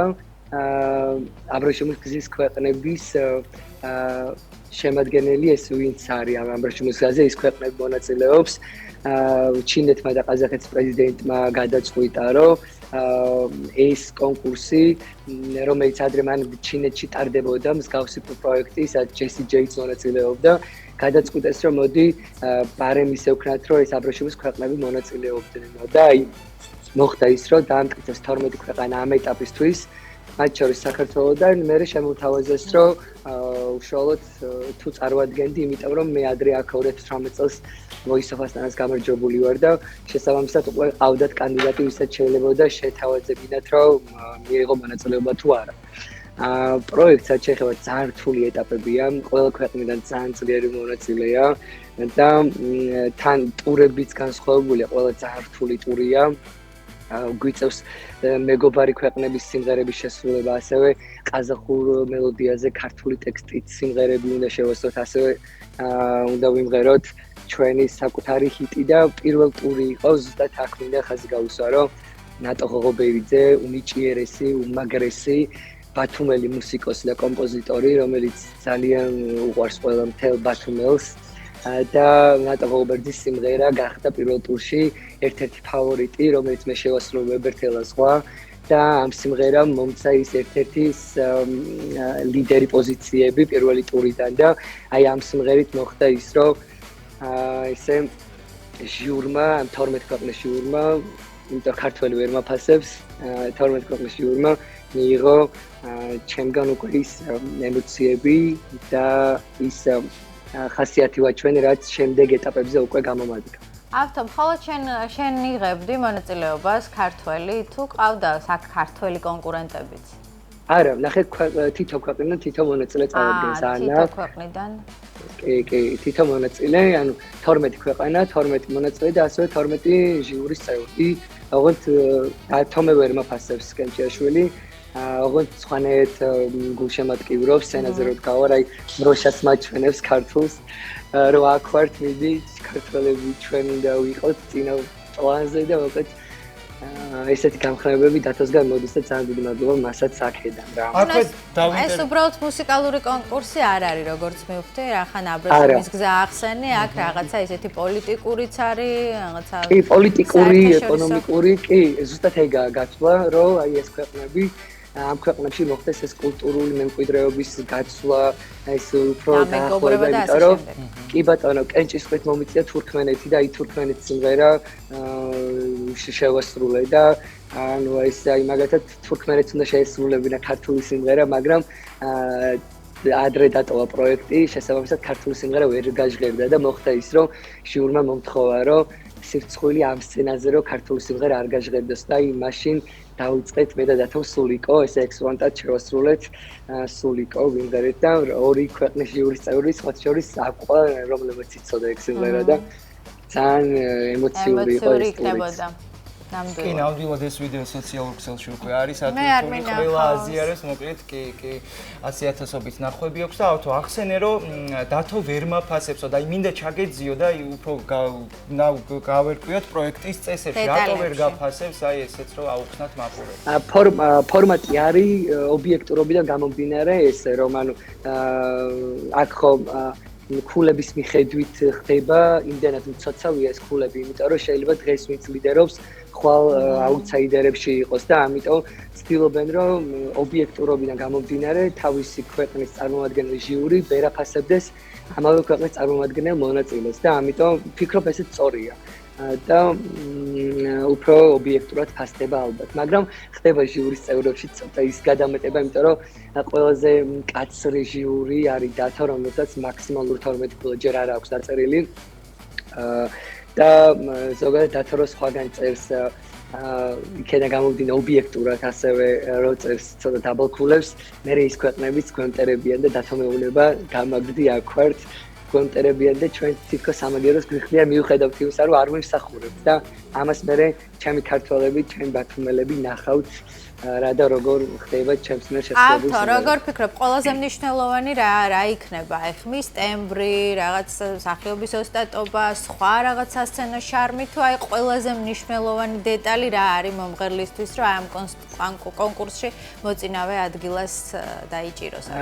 მე მგონია ყოველთვის და ეგრე ესეც ვთვლი, რომ მომღერალი ჩემთვის ყოველ შემთხვევაში მე როდესაც ჟიურიში ვიჯდე, შევაფასებდი ემოციით, იმიტომ რომ ჩემს ყველაზე მთავარია ემოცია და ინდივიდუალიზმი, რომელიც ყველა ქვეყნის მონაწილეს აქვს, იმიტომ რომ ვიღაცა მაგალითად იურმალას გამარჯვებული წარადგენს, რომელიც გაიმარჯვა, ისეთი მონაწილეები გამოდიან, ანუ ყველა ქვეყნიდან, რომ ყველა ესეთი ნიჭიერები არიან, კარგი კონკურენტები არიან და მაგრამ აი ნახე შოუს ფორმატი მოითხოვს, რომ მაგალითად სულ განსხვავებული პერფორმანსი შევთავაზოთ მაყურებელს. არის მომენტები, სადაც მე ჩემი თავი ძლიერი მხარე მაინც ლირიული სტილია და იყო მომენტი, სადაც მომიწია შოუს თხოვნიდან, წესებიდან გამომდინარე იმ სიმღერის შესრულება, რომელიც ჩემთვის ასეთ კომფორტული არ იყო, მაგრამ ესეც ალბათ გამოცდა კონკურსის ასევე ჟიურის, იმიტომ რომ იციან სად ხარ შენ ძლიერი, სად არა და იქაცო თავს გაართმევ უკვე ეს მათთვის უფრო სხვანაირად წარმოგაჩენს შენ რამაც. შენი ფავორიტი რომელი ქვეყანაა, ესეც რო გაგვიმხილო, ნუ ჩემთვის ფავორიტი ყოველთვის იცით ყველა ძალიან ესე ვერ გამოარჩევა, ესე თაჭდე ვერ, იმიტომ რომ პირველ ტურში შეიძლება ვინც მოგწონს, მეორე ტურში საერთოდ არ მოგეწონოს, იმიტომ რომ ბევრად უფრო აი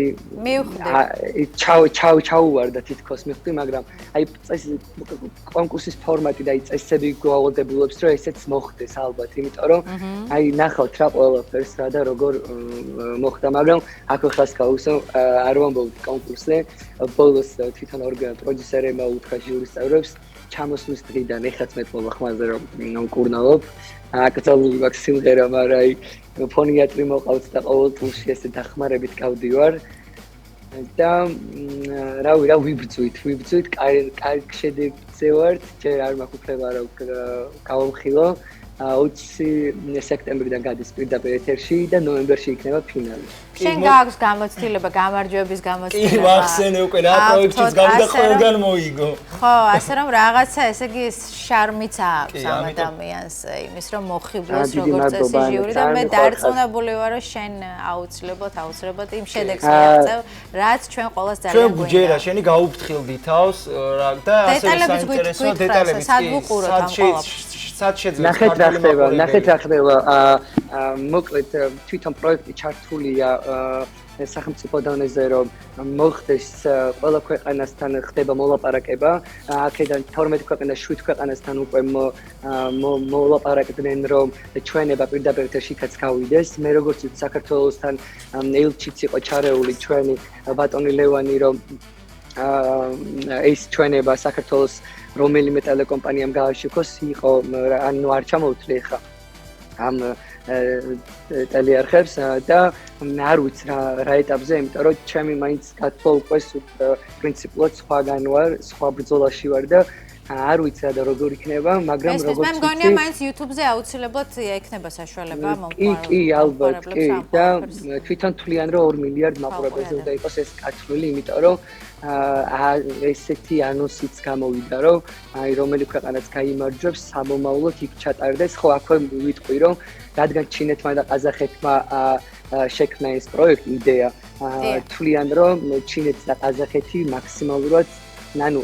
პროექტში მოკლედ არ გავარდებიან, სულ პირდაპირ ფინალში არიან ეს ორი ქვეყანა და ასევე იმასაც ამბობენ, რომ შემდეგ ქვეყანა ვინც გაიმარჯვებს, იქაც ჩატარდეს. მე როგორც ვიცი, უკვე შემდეგი კანდიდატი ჩინეთია და სანამ დამშვიდობ დაგემშვიდობებით ერთს ძალიან მოკლედ რო არ ძალიან დიდი მადლობა ყველას, ვინც გულშემატკივრობს. ჩემი აქ წამოს რაღაც პრობლემებთან იყო დაკავშირებული და მადლობა მინდა გადაუხადო ELT ჯგუფს, რომელმაც გვერდში დამიდგა.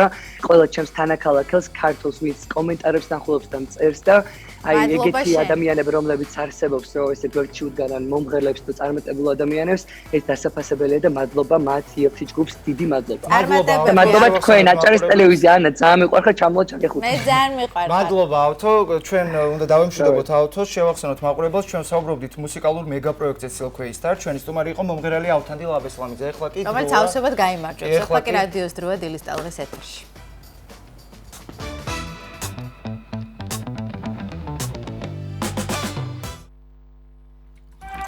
დილის რადიოს სტუმარი. საინტერესო შეხვედრები, საინტერესო თემებზე.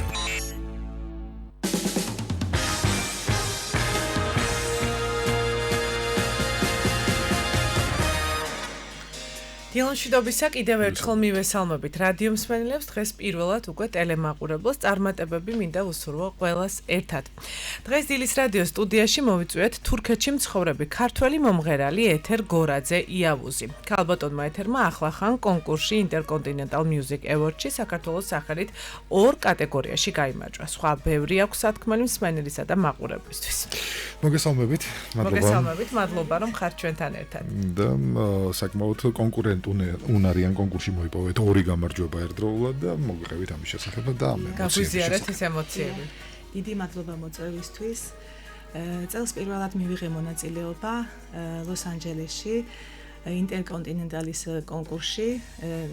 4 კატეგორია იყო. ერთ-ერთი იყო როკი, ერთ-ერთი იყო ფოლკლორი და კლასიკა. 6 სიმღერით მივიღე მონაწილეობა. და ყველა სიმღერა გადავიდა ფინალში. ეს ჩემთვის ძალიან სასიხარულო ამბავი იყო, იმიტომ რომ იქ ძალიან დიდი მნიშვნელობა აქვს შესრულებას, ყველაფერს აკვირდებიან სიმღერებსაც, რა თქმა უნდა. და 2 სიმღერით გავიმარჯვე, 2 სხვადასხვა კატეგორია, ერთ-ერთი იყო ქართული და მე ამაყება რომ ქართული სიმღერით გავიმარჯვე, ჰოიდანანა, მანანა გაბაიძის სიმღერა, ზურაბ გორგილაძის ტექსტზე დაწერილი. მეორე გახლავთ Piece of the World, მშვიდობა მსოფლიოს, ძალიან თემატური სიმღერაა. ბატონ ზაზაკილასონიას სიმღერა, რომელმაც გაიმარჯვა კლასიკაში, ძალიან მოხარული ვარ ამის გამო. ორ სხვადასხვა კატეგორიაში. ორ სხვადასხვა კატეგორიაში. და რა იყო წინაპირობა ამ ფესტივალზე მონაწილეობისა, როგორი იყო კრიტერიუმები შერჩევისა და შემდეგ უკვე ჟიურის შესახებ ვთქვით, როგორ გამოვიდა გამარჯვებული. ჟიური ძალიან მნიშვნელოვანი ჟიური იყო. რიკი მარტინთან, სელინ დიონთან ნამუშევარი მუსიკოსები, ანუ პროფესიონალები, რომლებიც არჩევდნენ 68 ქვეყნიდან მონაწილეობას ღებულობდა 2000-ზე მეტი მონაწილე. მსოფლიოს სხვადასხვა ქვეყნებიდან და მე მიხარია რომ საქართველოს ასახელე იქ ორჯერ გაისმა საქართველოს სახელი და ძალიან მეამაყება რომ ასეთ კარგ მნიშვნელოვან კონკურსში გავიმარჯვე. რაც შეეხება რეპერტუარს, როგორ არჩევთ რეპერტუარს და როგორ გადაწყვიტეთ რომ ამ კონკრეტულ კონკურსზე აი ეს სიმღერები, ეს 6 სიმღერა წაგებოთ, რომელთაც 2 გამარჯვებული. აი ძალიან ბევრი სიმღერა მაქვს დაახლოებით 30-მდე სიმღერა მაქვს, 4 კომპოზიტორი მიწერს ამ სიმღერებს. ამათგან 3 ქართველია, ძალიან მნიშვნელოვანია ჩემთვის. ეს სიმღერები უფრო ჩემს გულთან ახლოს არის ეს სიმღერები. ერთ-ერთი იყო დიდი თამარი, ვაჟა ფშაველას ტექსტზე. აი შერჩევის დროს ცოტა გამიჭირდა სიმართლე გითხრათ, იმიტომ რომ ყველა სიმღერა ძალიან მიყვარს, მაგრამ შევარჩიე ეს სიმღერები 6 სიმღერა, რომელთაგანაც 2-მა გაიმარჯვა. კი, აქამდე უნდა აღვნიშნოთ ისიც, რომ თქვენი ქალიშვილიც მღერის და გვითხარით ამ ოჯახურ მუსიკალურ ცხოვრებაზე. დიახ, ჩემი შვილი ძალიან ბევრი ინსტრუმენტზე უკრავს, ფორტეპიანო, ვიოლინო, ფლეიტა, გიტარა. და მღერის რა თქმა უნდა, მე ვიყავი მისი პირველი მასწავლებელი, მე 24 წელი ვასწავლედი სტამბოლში, ქართულ სიმღერებსაც ვასწავლედი ბავშვებს და რა თქმა უნდა, ჩემი შვილიც იყო ჩემი მოსწავლე და მთელი ამ წლების განმავლობაში 17 წლისაა ახლა, მღეროდა რა თქმა უნდა და შეისწავლა ქართული სიმღერებიც. მან მიიღო საბავშვო კონკურსში მონაწილეობა აივაის ასე ქვია ამ კონკურსს, გაემგზავრა ლონდონში, მიიწვიეს ფინალზე და იქ მესამე ადგილით დაგვიბრუნდა ბრინჯაოს მედლით. ძალიან სასიხარულო იყო ეს ამბავი ჩვენთვის. თქვენ თურქეთი ახსენეთ და პედაგოგიური მოღვაწეობა, რამდენად მაღალია ინტერესი ქართული მუსიკის და საქართველოს ხელოვნების მიმართ თურქეთში? ძალიან 4 წელი მუსიკა, ეს ძალიან დიდი დროა იმისთვის, რომ მოახდინოთ პოპულარიზაცია ქართული სიმღერის, ქართული კულტურის და რამდენად არის ინტერესი და რთულია ეს ამბავი.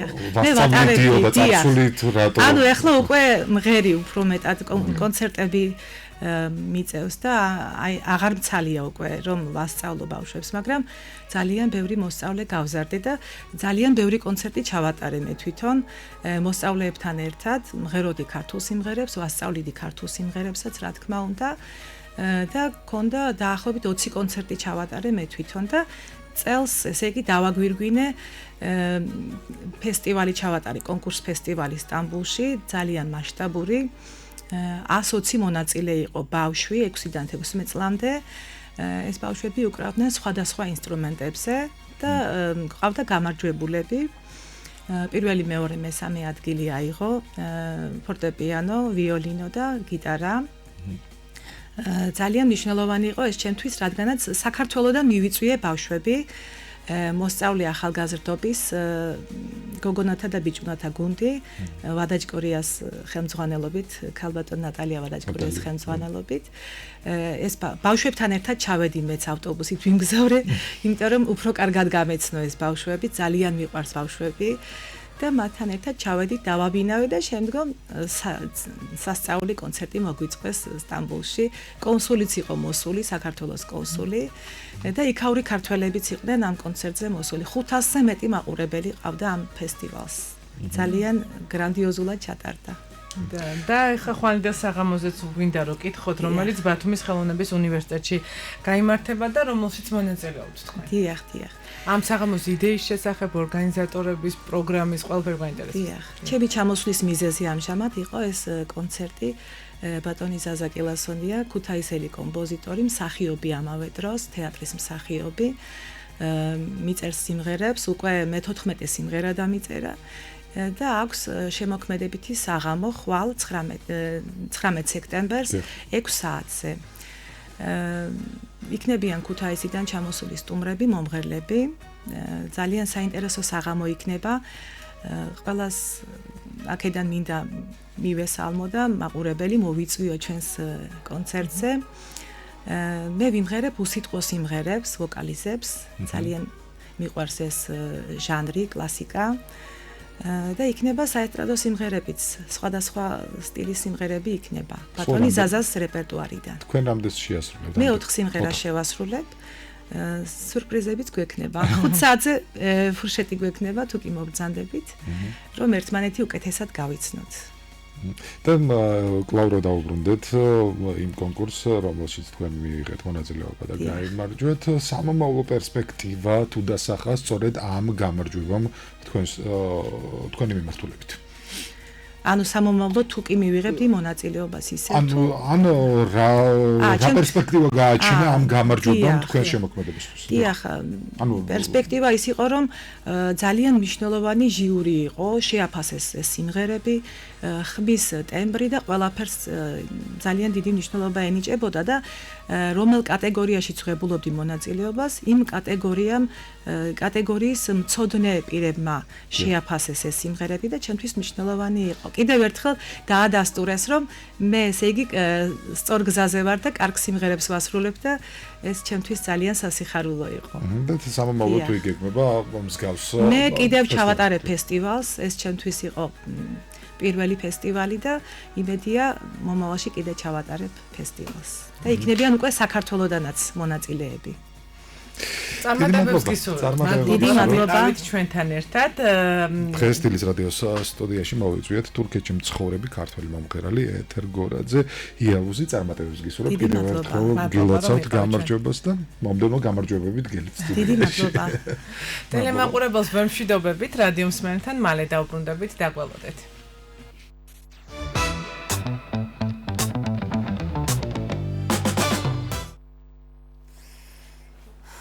დავბრუნდით ეთერში, შევახსენოთ მაყურებლებს, ვინც ახლა შემოგვიერთდა და თქვენ უყურებთ გადაცემა დილის ტალღა სტუდიაში. მე დემეზოიძე და ანა შამილაძე ვმუშაობთ. წინ საინტერესო გადაცემა ელოდება მაყურებელს და საინტერესო ამბავი. ისეთ ენერგიული ხარ დამეტრე, რომ ესე პაუზდები და რატო არ ვიქნები? შენი ენერგია მეც მაბალანსებს პრინციპში. აი რატო არ ვიქნები ერთი თვე ვისვენებთ? პრინციპში ხო. მოკლედ, ძალიან საინტერესო თემაზე გადავდივართ ახლა. სტუმარი უნდა შემოგვიერთეს პირდაპირ ეთერით, თუმცა მანამ გეტყვით, რომ ალგეთის ეროვნულ პარკში ველური ბუნების ეროვნული სააგენტოს კეთილშობილი ირმის საშენი მეურნეობის ორმა ფოტოხაფანგმა ღობის გარე პერიმეტრზე წითელი ნუსხის სახეობა ჯიქი, იგივე ლეოპარდი დააფიქსირა გარემოს დაცვისა და სოფლის მეურნეობის სამინისტროს ცნობით. ეს ბოლო 20 წლის განმავლობაში საქართველოში ამ უნიკალური და ფრთხილი ცხოველის კადრზე აღბეჭდვის მესამე ფაქტია და სწორედ ამ თემაზე ვისაუბრებთ ახლა ველური ბუნების სააგენტოს უფროსთან ბატონ რევაზ ბეჟაშვილთან, რომელიც უკვე პირდაპირ ეთერში ყავს ხაზზე. ბატონო ლევან, მოგესალმებით დილო მშვიდობისა. გამარჯობა, მოგესალმებით ყველას. დიდი მადლობა, რომ მოიცალეთ ჩვენში და ჩვენთვის და ჩვენთან ერთად ხართ. დავიწყოთ საუბარი, როგორ აღმოჩნდა ეს საოცრად ლამაზი ცხოველი აი იმ ადგილას, რაზეც მე შესავალში ვისაუბრე. კი ბატონო, მოკლედ გითხრათ, საოცარი დამტვრევა. ესეთი დონის მტაცებელი ძალიან დაკავშირებულია ჩლიქოსნების პოპულაციასთან. თუ არა ჩლიქოსნები ის არ გაჩერდება. არ ვიცი, გასაოცარია, როგორ მოვაგონო ეგრეთ სწრაფად. მე გავიდა 12 რაც ირემის საშენში პირველი ირმები შევიყვანეთ. ირემ დიდი პრობლემა აქვს საქართველოში, გადაშენების გზაზეა და დავიწყეთ მოშენება. ეს ვებსი სავარაუდოდ ეს ვებსი ძველ ქართულად გითხარი, რომ იცოდეთ კიდე ეს შენიშნა. ვებსი არის ძველ ქართულად მთის ხალხებთან როგორც ჯიქი. შემდეგ სიტყვა დაიკარგა, ზოლიან ვებსზე გადავიდა და ხმარობთ დასავლეთურ ფორმას ამ სიტყვის ჯიქს. ლათინურად საერთაშორისო ენაზე არის ლეოპარდი. მოკლედ ეს ჯიქი, წინააზიური ჯიქი შემოვიდა სომხეთიდან. გუშინ მოახერხეთ მთელი დღის განმავლობაში მეცნიერებს ველაპარაკეთ და დავარგინეთ პრაქტიკულად მარშრუტი. ანუ ეს ცხოველი გადაადგილდება და ეძებს საკვიროს, რაც ბუნებრივია მისთვის და მოვიდა ალგეთის ეროვნულ პარკში, სადაც სისტემატიური მონიტორინგს ვატარებთ, ამიტომ გვიყენია ძალიან ბევრი ვიდეოკამერა. ფოტოხაფანგი გვეშინია, თქვათ, რა თქმა უნდა, დაცებლის შეღწევით, მაგრამ ლეოპარდს უბრალოდ ვერ წარმოვიდგენთ ჯიქს. აი ისეთ აუოცნებაშიც კი ან შეიძლება ითქვას კარგ ოცნებაში, იმიტომ რომ ძალიან უნიკალური შემთხვევაა. თვითონ სომხეთის კლიმატური პირობები უწყობს ამ ცხოველს ხელს, გასაგებია რომ აბსოლუტურად უნივერსალური. იქ საიდან აღმოჩნდა, ანუ ამის კითხვა მინდა, რომ საიდან შეიძლებოდა რომ აღმოჩენილიყო? ესე იგი, მარშრუტი ესეთია და მისი ბედი ესეთია, აი კიდე ერთხელ ხაზს გაუსვა უნიკალურობას. 2019 წელს სავარაუდოდ ნახჭევანის საზღვარზე დაკარგა წინა მარცხენა კიდური. წარმოიდგინეთ 6 წელი გავიდა და ამ ცხოველმა შეიხორცა კიდევაც და გადაადგილდება უზარმაზარ მანძილზე. ესე იგი, ჯერ ამოიწია 2004-ში შეამჩნიეს იჯევანთან, შემდეგ 2005-ის ადრე დასაწყისში, მოკლედ იანვარ-თებერვალში შეამჩნიეს ჯავახეთის საზღვარზე, სომხეთის მხრიდან. შემდეგ დაიკარგა, იმიტომ რომ ყველგან არ არის ფოტოფოტოები, ბუნებრივია და უცბად აღმოჩნდა აგერ ტრიალეთის ქედზე, მაგლისის თავზე, ალგეთის დაცულ ტერიტორიაზე. სხვათა შორის კადრებში როგორც შემნიშნა კოჭლობით გადაადგილდება. კი ბატონო, კოჭლობს, როგორც ჩანს, მას ნადირობაში ეს ხელს დიდად არ უსწრის, იმიტომ რომ თქვა ავაზისგან, ანუ რასაც გეპარდის ქართულის შესაძყვისია, გლისგან გასწრები, რომლებიც ზდევნიან, მისდევენ ნადირს. საკმილოს, ხო? ეს მიპარვით ნადირობს და აკეთებს ბოლო დიდ ნახტომს, ასე ვთქვათ და ეთყობა ის ახერხებს. როგორც მგვითხრეთ სომეხმა კოლეგებმა, ამ 6 წლის განმავლობაში ორჯერ იყო ამ ხვადისგან ნამატის მიღების ფაქტი, ანუ მრავლდება კიდევაც, ანუ საკმაოდ ძლიერი ხვადია. დიახ. ხო და იყო ძალიან მოულოდნელი, რო გითხრათ, თან აი ორმაგი გზომა გაჩნდა, თან გაგვეხარდა შევშფოთდით, თუმცა ირმის საშენის ღობე საკმაოდ ორგანიზებულად და საკმაოდ გონიურულად გაკეთებული, ეგ არის 3 მეტრიანი ღობე, ზევით დენი აქვს, ელექტროღობე, ეგრეთ წოდებული, აქვს კიდე სხვა წინააღმდეგობები, რომ მტაცებელი ვერ ავიდეს ცნობისთვის, გელი 3 მეტრიან ღობეზე ადამიანივით, აი ესე თათებით ჩვეულებრივად არის. ამიტომაც იყო გაკეთებული ამდენი წინააღმდეგობა. ქვევითაც არის დაფენილი რკინის მავთული, რომ გათხრაც ვერ მოახერხოს მტაცებელმა და მოკლედ შედარებით შვიდად ვარ. თუმცა სუნით, თვალით, არ ვიცი კიდე რა გუმანით, აი ამ ჯიქმა მოაგნო ირმის საშენში ირმებს. და ეხლა ყოველდღიურად მონიტორინგი ტარდება და ნახობთ. ბატონებას თვითონ როგორი ცხოველია და მისი ეს მტაცებლური ბუნება საფრთხის შემცველი ხო არ არის, თქვათ, აი ტერიტორიების. იცით რა, ნებისმიერი მტაცებელი რაღაც საფრთხეს მოიცავს თუ პირისპირ შეეფეთებს. თქვათ, ან გამრავლის პერიოდში ლეკვებს, ან ბოკვერს, ან ბელს რო იცავს. სიმართლე გითხრათ, დათვი, რომელიც აჭარაში სპაშური ძალიან ბევრია მაღალხიან აჭარაში. დათვი ბევრად საშიშია ვიდრე ლეოპარდი. იმიტომ რომ დათვი დღისით გადაადგილდება, დათვი შეიძლება შეეფეთოს შემთხვევით, აგერ ამის წინათ იყო ინფორმაცია სლოვაკეთში, როცა დათვა შემთხვევით შეხვედრისას ადამიანი მოკლა. ლეოპარდი არის ჯიქი, არის ცხოველი, ძველ ქართულად ვეფხი, ისევ ხაზგაუწყმავ, არის ცხოველი, რომელიც მარტო ძირითადად ღამე მოძრაობს. ის ერიდება ადამიანს, ის კატისებრი, ის არის ძალიან ფრთხილი, ძალიან უჩინარი და ყველანაირად გაურბის ხმაურს, დასახლებულ პუნქტებს და აი ხო ხედავთ, ამხელა მანძილი გაიარა და ვერავინ ვერსად ვერ შეამჩნია. როგორც მივხვდი, ჩვენი კლიმატური პირობები მას მოეწონა და კიდევ დიდხანს აპირებს დარჩენას, სავარაუდოდ, ხო? როგორც მივხვდი, ბატონო რევას მესამე შემთხვევა ეს. მესამეჯერ დააფიქსირა ფოტოხაფა. 2003-ში პირველად დაფიქსირდა ის სხვა ხვადი იყო, ეს აშკარაა. დაფიქსირდა ვაშლოვანის ეროვნულ პარკში. დაფიქსირება მოხდა მომდევნო თუშეთში, ის სავარაუდოდ დაღესტნიდან იყო გადმოსული. და ეხლა დაფიქსირება მოხდა ჩვენთან შუა საქართველოში, თბილისთან ეგრე ახლოს. თუმცა ჩვენ გვაქვს ცნობები, ოღონდ იცით რა არის, ფოტოსურათისგან, ვიდეოკადრის გარეშე არ ვთვლით სარწმუნოებს. გვაქვს ცნობები აჭარაშისა, რაჭაში, გასწავთ, რაჭაში. გვაქვს ცნობა აგრეთვე თრიალეთში 2 წლის უკან სხვა ადგილას. აი ესე ცხოველია დიდ მანძილზე გადაადგილდება. ეძებს საკვიროს.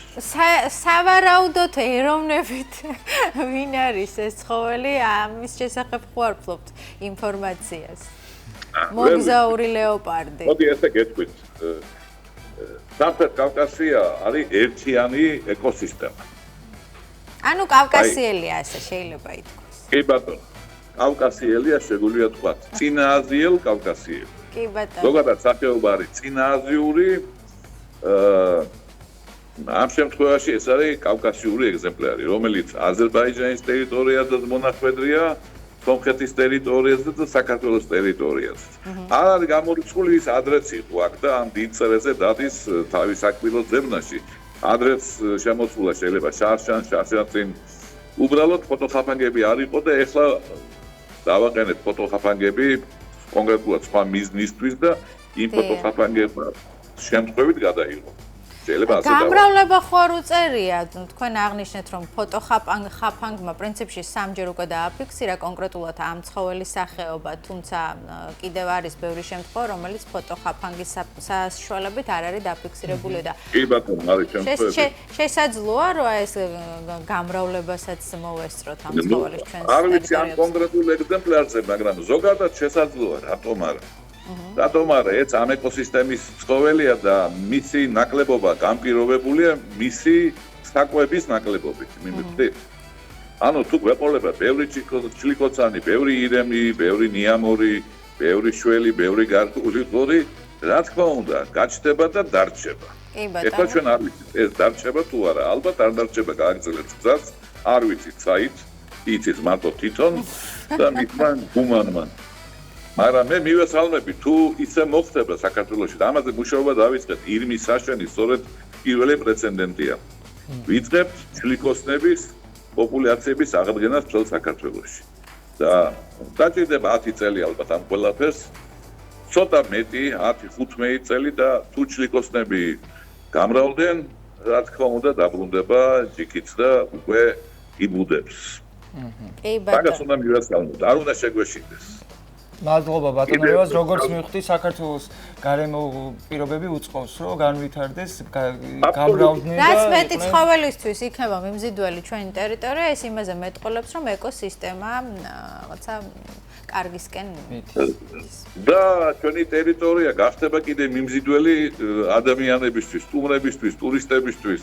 დიახ, კი ბატონო, ძალიან დიდი მადლობა, წარმატებებს გისურვებთ.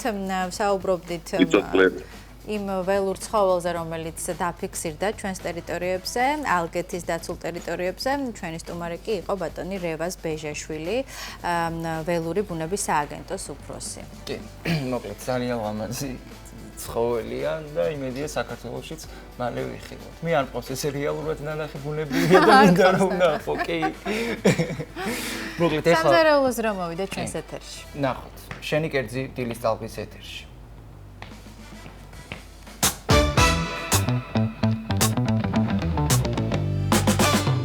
გამარჯობა, როგორ ხართ? მე ვარ კიტა თხილაიშვილი.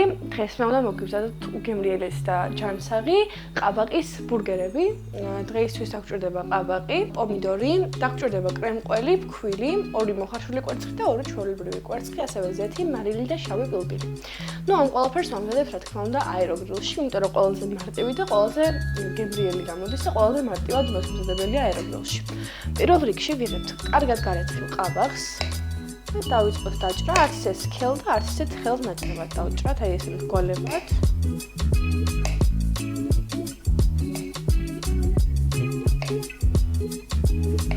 აი ეს საკმარისია. ეს დავაწყოთ. მოვაყაროთ მარილი.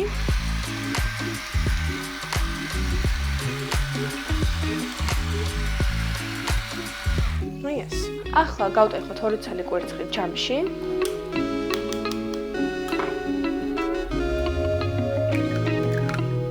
ეს კვერცხი კარგად ავთქვიფოთ.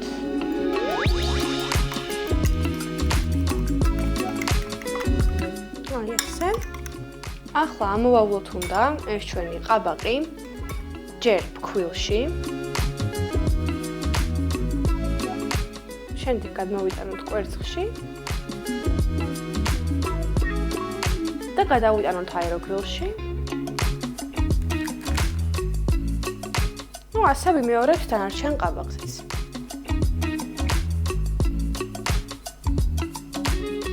ესეც ასე.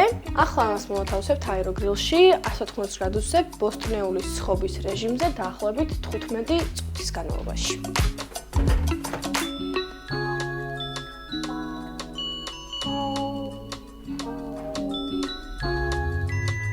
აბაყისთვის, ჩვენი ბურგერებისთვის გავაკეთოთ შიგთავსი, რომლისთვისაც დაგჭირდება კვერცხი, რომელიც არის კარგად წვრილად დაჭრილი, დაგჭირდება ასევე დაჭრილი პომიდორი და კრემკვალი.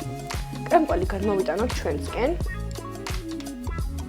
შიგნით დავუმატოთ კვერცხი. დავუმატოთ ცოტა პომიდორი. ესე. და ამას ახლა კარგად ავურიოთ. რა თქმა უნდა, არ დაგვაუწყდეს მარილი და შავი დუპილი.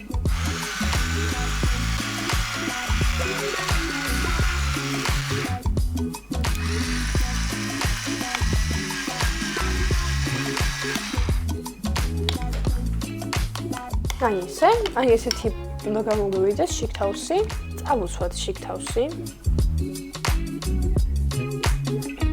და ზემოდან მოვათავსოთ მეორე. აი ასეთი ბურგერი გამოგვივიდა. ასე გავაგრძელებთ დანარჩენებსაც.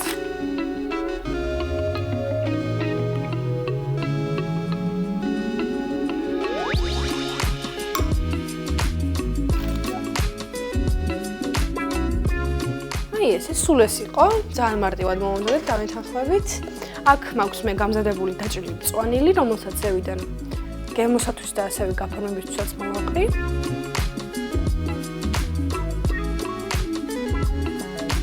ესეც ასე, ჩვენი ყაბაყის ბურგერები არის მზად, დავეთანხმებით, რომ ძალიან ლამაზად გამოიყურება და ძალიან მაზის აღმძვრელად. გემრიელად მიირთვით, აუცილებლად სცადეთ. იმათთვის არის გადასარევი საჭმელი, ვინც ცდილობს ჯანსაღად იყვებას.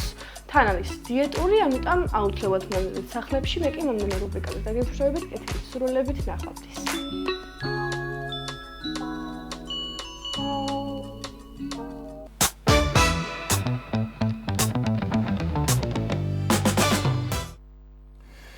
მადლობა ქეთას, ჩვენ კი შევახსენოთ მაყურებლებს. თქვენ უყურებთ გადაცემა დილის ტალღა, სტუდიაში მე დემეზოვიძე და ანა შამილაძე ვმუშაობთ.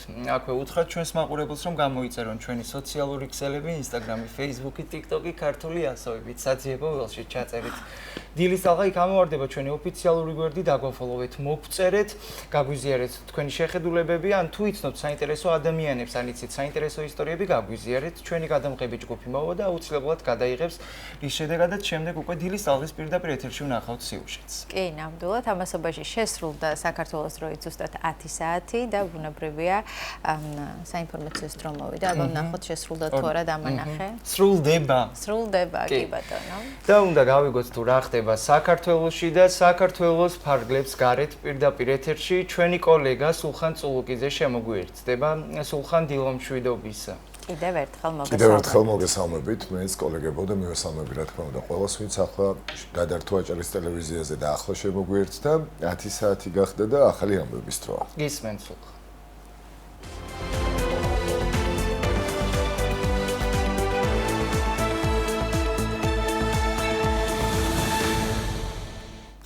დიდი ოდენობით უკანონოდ წარმოებული ალკოჰოლური სასმელისა და უაქციზო სიგარეტის ბრალდებით დაკავებულს ბრალი ოფიციალურად დღეს წარედგინებათ. დაკავებულთა შორის არიან ყოფილი მოკრივე ბიზნესმენი გიორგი კანდელაკი და გორის საკრებულოს წევრი ბორია გოგიჩაიშვილი. ბრალის დამტკიცების შემთხვევაში დაკავებულებს 10 წლამდე ვადით პატიმრობა ემუქრებათ. საგამოძიებო უწყების ინფორმაციით, საქმეზე გამოძიება გრძელდება და შესაძლოა დამნაშავეთა წრე გაიზარდოს. საუბარია 75,000-ზე მეტ ბოთლ ალკოჰოლურ სასმელზე და 318,000 კოლოფ უაქციზო სიგარეტზე. თბილისის საქალაქო სასამართლომ $625 მილიონი და 35 მილიონი ევროს გათეთრების ბრალდებით დაკავებულ კახა კოტორაშვილს ახკვეთის ღონისძიების სახით პატიმრობა შეუფარდა. მოსამართლე ფიქრია, სიქტურაშვილმა პროკურატურის შუამდგომლობა სრულად დააკმაყოფილა. პროკურორის განცხადებით, ეროვნული ბანკიდან ამოღებული მტკიცებულებები ადასტურებს, რომ ბრალდებულმა დანაშაულებრივ ჯგუფთან ერთად უპრეცედენტო ოდენობის თანხა გაათეთრა, რამაც ზიანი მიეყენა ქვეყნის ეკონომიკასა და სახელმწიფო ინტერესებს. დაცვის მხარე 50,000 ლარის გირაოს გამოყენებას ითხოვდა, რაც შეეხება ბრალდებულს, ის დუმილის უფლებას იყენებს. მოსამართლემ შემდეგი სხდომა 10 ნოემბერს 11 საათზე ჩანიშნა. საქართველოს სახელმწიფო უსაფრთხოების სამსახურში აცხადებენ, რომ ჰექსოგენის საქმეზე დაკავებული ორი პირის შესახებ უკრაინის საელჩოს ოფიციალური შეტყობინება დაუყოვნებლივ გაეგზავნა. სახელმწიფო უსაფრთხოების სამსახურის ცნობით, სამინისტრომ დაუყოვნებლივ აცნობა უკრაინის საელჩოს წარმომადგენელს ანდრეი ბილიქს, რომელმაც ოფიციალური გზავნილის მიღება დაადასტურა. მანამდე კი საქართველოში უკრაინის საელჩომ ასაფეთქებელი ნივთიერება ჰექსოგენის უკანონო ტრანსპორტირებაში ეჭმიტანილ უკრაინის ორ მოქალაქესთან დაკავშირებით განცხადება გაავრცელა. განცხადების თანახმად საელჩოს ქართული მხრიდან არ მიუღია ოფიციალური ინფორმაცია მათ წინააღმდეგ ამ ბრალდებებით სისხლის სამართლის საქმის აღძვრის შესახებ და აღინიშნება, რომ საელჩოს საკონსულო თანამშრომლები ყოვლის მომცველ ზომებს იღებენ, რათა საქართველოს სამართალდამცველი ორგანოებისგან მიიღონ ნებართვა უკრაინელ მოქალაქეებთან შესახვედრად.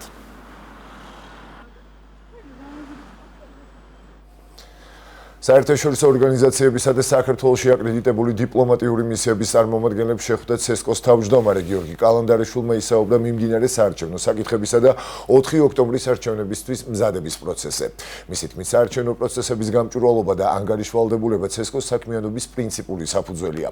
გიორგი კალანდარიშვილმა ასევე ისაუბრა 4 ოქტომბრის არჩევნებზე რეგისტრირებული საარჩევნო სუბიექტების რეგისტრაციის პროცესის, სადამკვირვებლო და მედია ორგანიზაციების, საარჩევნო კომისიების დაკომპლექტებისა და მათი გადამზადების, ასევე ამორჩეულთა ინფორმირების საკითხებზე.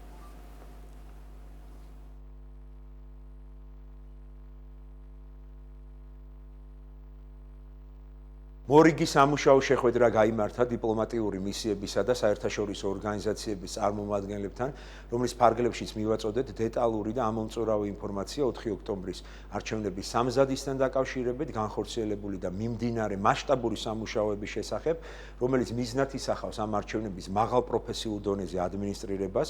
ჩვენ მქონდა ინფორმაციის მიმოცვლა დიალოგისა და კითხვა-პასუხის რეჟიმში, რომლის ფარგლებშიც მიეწოდათ მათ ამომწურავი და სრულყოფილი ინფორმაცია სხვადასხვა საარჩევნო საკითხებთან დაკავშირებით. დიდი ოდენობით ხეთყით უკანონო სარგებლობის ფაქტი გამოავლინეს სატყეო სამსახურის თანამშრომლებმა წაღვერში. ადგილობრივმა მცხოვრებმა სახელმწიფო ტყის ტერიტორიაზე წიწვოვანი სახეობის 6 კუბური მეტრი პირველი ხარისხის 300 მერქანი უკანონოდ მოიპოვა. შედგა ადმინისტრაციული სამართალდარღვევის ოქმი. სატყეო სააგენტოს ინფორმაციით, კანონდარღვევის აღკვეთის მიზნით სატყეო სამსახურის თანამშრომლების პატრულირებასთან ერთად სახელმწიფო ტყის მთელ პერიმეტრზე განთავსებულია ფოტოხაფანგებიც.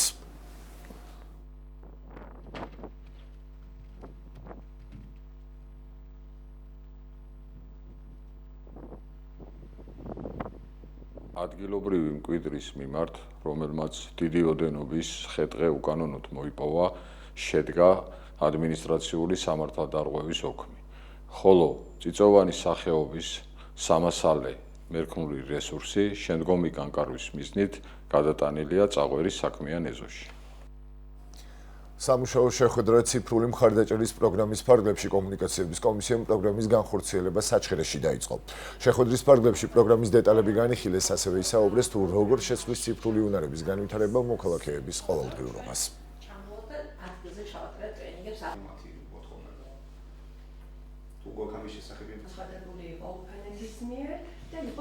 კომუნიკაციების კომისია 2022 წლიდან ახორციელებს ციფრული მხარდაჭერის პროგრამას, რომელმაც უკვე 9000-ზე მეტი ბენეფიციარი მოიცვა. საჩხერის მუნიციპალიტეტი მე-19 მუნიციპალიტეტია, სადაც ციფრული მხარდაჭერის პროგრამა ხორციელდება. პროგრამა თავის თავში გულისხმობს ციფრული წიგნიერების და ინტერნეტის უსაფრთხო გამოყენების ტრენინგების განხორციელებას. თანამედროვე ეპოქაში, ასე ვთქვათ, ინტერნეტი ძალიან მნიშვნელოვანია და ჩვენი მოსახლეობა არის ინფორმირებული, რომ თითქმის 20 ყოფილში მოხდა ბოჭკოვანი კაბელის გაყვანა და ამის შემდეგ ესე ვთქვათ საჩხერის მუნიციპალიტეტის სოფლები მოცული იქნება ინტერნეტით, მაღალი სიჩქარის ინტერნეტით და ვფიქრობ, ამ მიმართულებით სემინარების გამართვა ძალიან მნიშვნელოვანი იქნება ჩვენი მოსახლეობისათვის. განათლების მეცნიერებისა და ახალგაზრდულ საქმეთა კომიტეტმა აბასთუმანში გასვლითი სხდომა გამართა. სხდომის მთავარი თემა იყო მეცნიერების სფეროში არსებული გამოწვევების ანალიზი და განვითარების სამომავლო ხედვის ჩამოყალიბება. სხდომაზე ზვიად გაბისონიამ კომიტეტის წევრებს განათლების ხარისხის განვითარების შესახებ კანონში ცვლილებები გააცნო. მინისტრის მოადგილემ განაცხადა, რომ ცვლილების თანახმად საგანმანათლებლო დაწესებულება ავტორიზებულად, ხოლო უმაღლესი საგანმანათლებლო პროგრამა აკრედიტებულად შეითვლება აკრედიტაციის ვაზის გასვლიდან 180 კალენდარული დღის ვადით. მნიშვნელოვანი აქცენტი იქნება მეცნიერებაზე. საქართველოს გააჩნია როგორც ძალიან მნიშვნელოვანი და ძირეული ტრადიციები სამეცნიერო მიმართულებით, ასევე ყავს ნიჭიერი ახალგაზრდები და აქვს სტრატეგიული მდებარეობა და ეს არის ის საფუძველი, რომელიც კიდევ უფრო მეტად უნდა გამოვიყენოთ და მიმართოთ ჩვენი ქვეყნის კონკურენტუნარიანობის გასაზრდელად. პენსილვანიის შტატის ქალაქ კოდოროსში სროლის შედეგად 3 სამართალდამცველი დაიღუპა, 2 კი დაშავდა. პოლიციის ცნობით ეჭვმიტანილი პოლიციამ გაანეიტრალა. ამერიკის შეერთებული შტატების გამოძიების ფედერალური ბიუროს დირექტორმა კეშ პატელმა აღნიშნა, რომ აგენტები ადგილზე იმყოფებიან და დახმარებას უწევენ ადგილობრივ პარტნიორებს. მიმდინარეობს გამოძიება, დამატებითი დეტალები კი ჯერჯერობით უცნობია. საუდის არაბეთმა და ბირთვული იარაღის მქონე პაკისტანმა ხელი მოაწერეს ოფიციალურ ურთიერთთავდაცვით პაქტს, რაც მნიშვნელოვნად აძლიერებს ათწლეულობის განმავლობაში არსებული პარტნიორობას რეგიონში დაძაბულობის გაზრდის ფონზე. თავდაცვითი კავშირების გაძლიერება იმ დროს ხდება, როდესაც ყურის არაბული ქვეყნები სულ უფრო მეტად ფრთხილობენ შეერთებული შტატების, როგორც მათი დიდი ხნის უსაფრთხოების გარანტის სანდოობის მიმართ. ისრაელის თავდასხმამ ყატარზე გასულ კვირას ეს შეშფოთება კიდევ უფრო გააძლიერა. ფაქტმა შესაძლოა შეცვალოს სტრატეგიული რთულ რეგიონში. ვაშინგტონის მოკავშირეები და ყურის მონარქები ცდილობენ ირანთან და ისრაელთან კავშირების სტაბილიზაციას, რათა გადაჭრან დიდი ხნის უსაფრთხოების პრობლემები.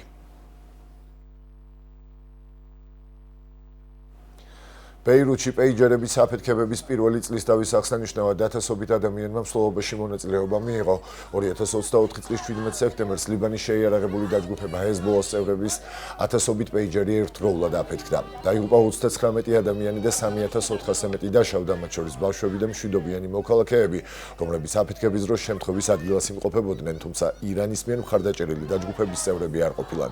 გამოძიებამ დაადგინა, რომ ისრაელმა დაჯგუფების მიერ შეძენილ ათასობით პეიჯერში პლასმასის სასაფეთქებელი ნივთიერების მცირე, მაგრამ ძლიერი მუხტი და დეტონატორი გამალა.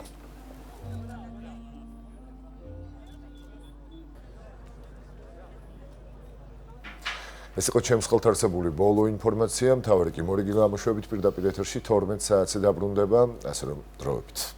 მადლობა, სულხან, დროებით გემშვიდობებით. ჩვენ კი შევახსენოთ მაყურებლებს, ვინც ახლა შემოგვიერთდა, თქვენ უყურებთ გადაცემა დილის ტალღა სტუდიაში მე დემე ზოიძე და ანა შამილაძე ვმუშაობთ. ეხლა კი ვნახოთ გადაცემის დასკვნითი ნაწილის ანონსი და მალე დავბრუნდებით.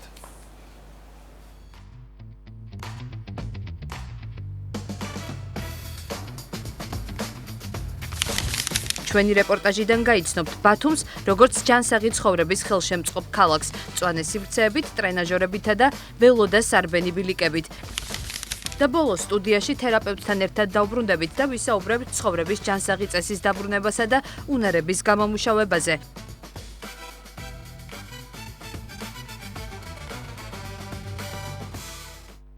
დავბრუნდით ეთერში და ანა მაინტერესებს, რამდენად იყენებ შენ ბათუმის ბულვარს, თუნდაც სარბენას და ჯანსაღი ცხოვრების წესად. ასე ტრენაჟორებიც არის იქვე ბულვარში. სასეირნოდ უფრო ვიყენებ და რაღაცა მოსასვენებელ ტერიტორიად მიყვარს ფიჭვნარი და ზოგადად ძალიან მიყვარს ბულვარი, მაგრამ ვაღიარებ ვარჯიშისთვის არ ვიყენებ. კი, მოკლედ, ჯანსაღი ცხოვრების წესზე უნდა დავიწყოთ. ეხლა საუბარი ბათუმის ქუჩებში სიარული უკვე ნიშნავს აქტიურ და ენერგიულ ყოველდღიურობას.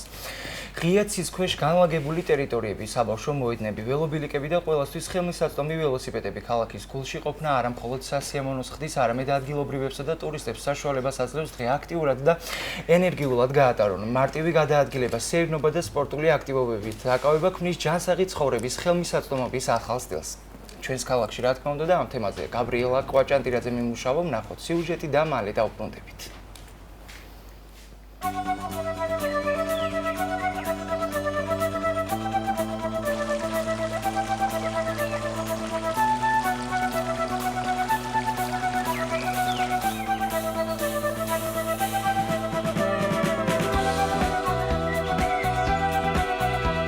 ბათუმი სულ უფრო და უფრო ვითარდება იმ მიმართულებით, რომ ჯანსაღი ცხოვრების წესი ყველასთვის ხელმისაწვდომი გახდეს. აქ ზღვისპირა ბულვარში ველობილიკები თითქმის მთელ სანაპიროს ერტყმება, ისე რომ ველოსიპედით გადაადგილება როგორც ადგილობრივებისთვის, ისე ტურისტებისთვის ყოველდღიურობის ნაწილი გახდა.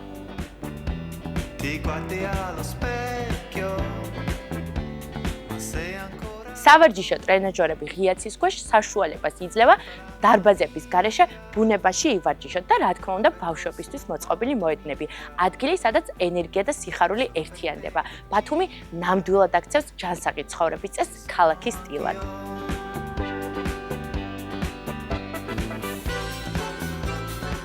სპორტული დარბაზისთვის აბონემენტის ყიდვა რომ აღარ გიწევს, ესეც ბათუმის ხიბლია. ღია ცის ქვეშ ტრენაჟორები ყველასთვის ხელმისაწვდომია. შეგიძლიათ დილის რუტინა აქ მოიწყო. თან ხედი გექნება ისეთი, რომელსაც ვერაფერი შეეტრება.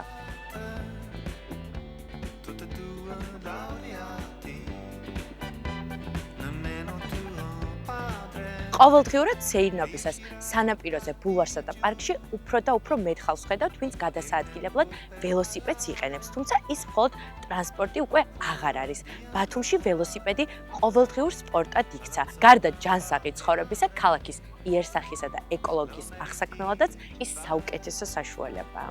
ერთ-ერთი ყველაზე პოპულარული კი მაინც ბათუმი ველოჯია, მოქმედი ველოსიპედების გაზიარების სისტემა, რომელიც საშუალებას გაძლევს სწრაფად და მარტივად ისარგებლო ველოსიპედით ქალაქში გადაადგილებისთვის.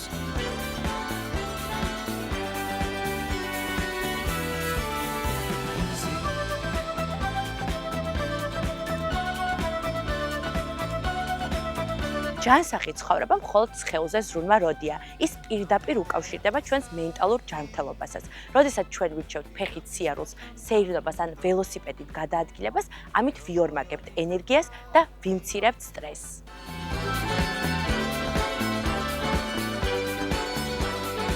ფსიქოლოგები ამბობენ, რომ ფიზიკური აქტივობა ერთ-ერთი ყველაზე მძიმე იარაღია შფოთვისა და დეპრესიის წინააღმდეგ. ბათუმში კი ჯანსაღი ცხოვრება ნამდვილად ყველასთვის ხელმისაწვდომია.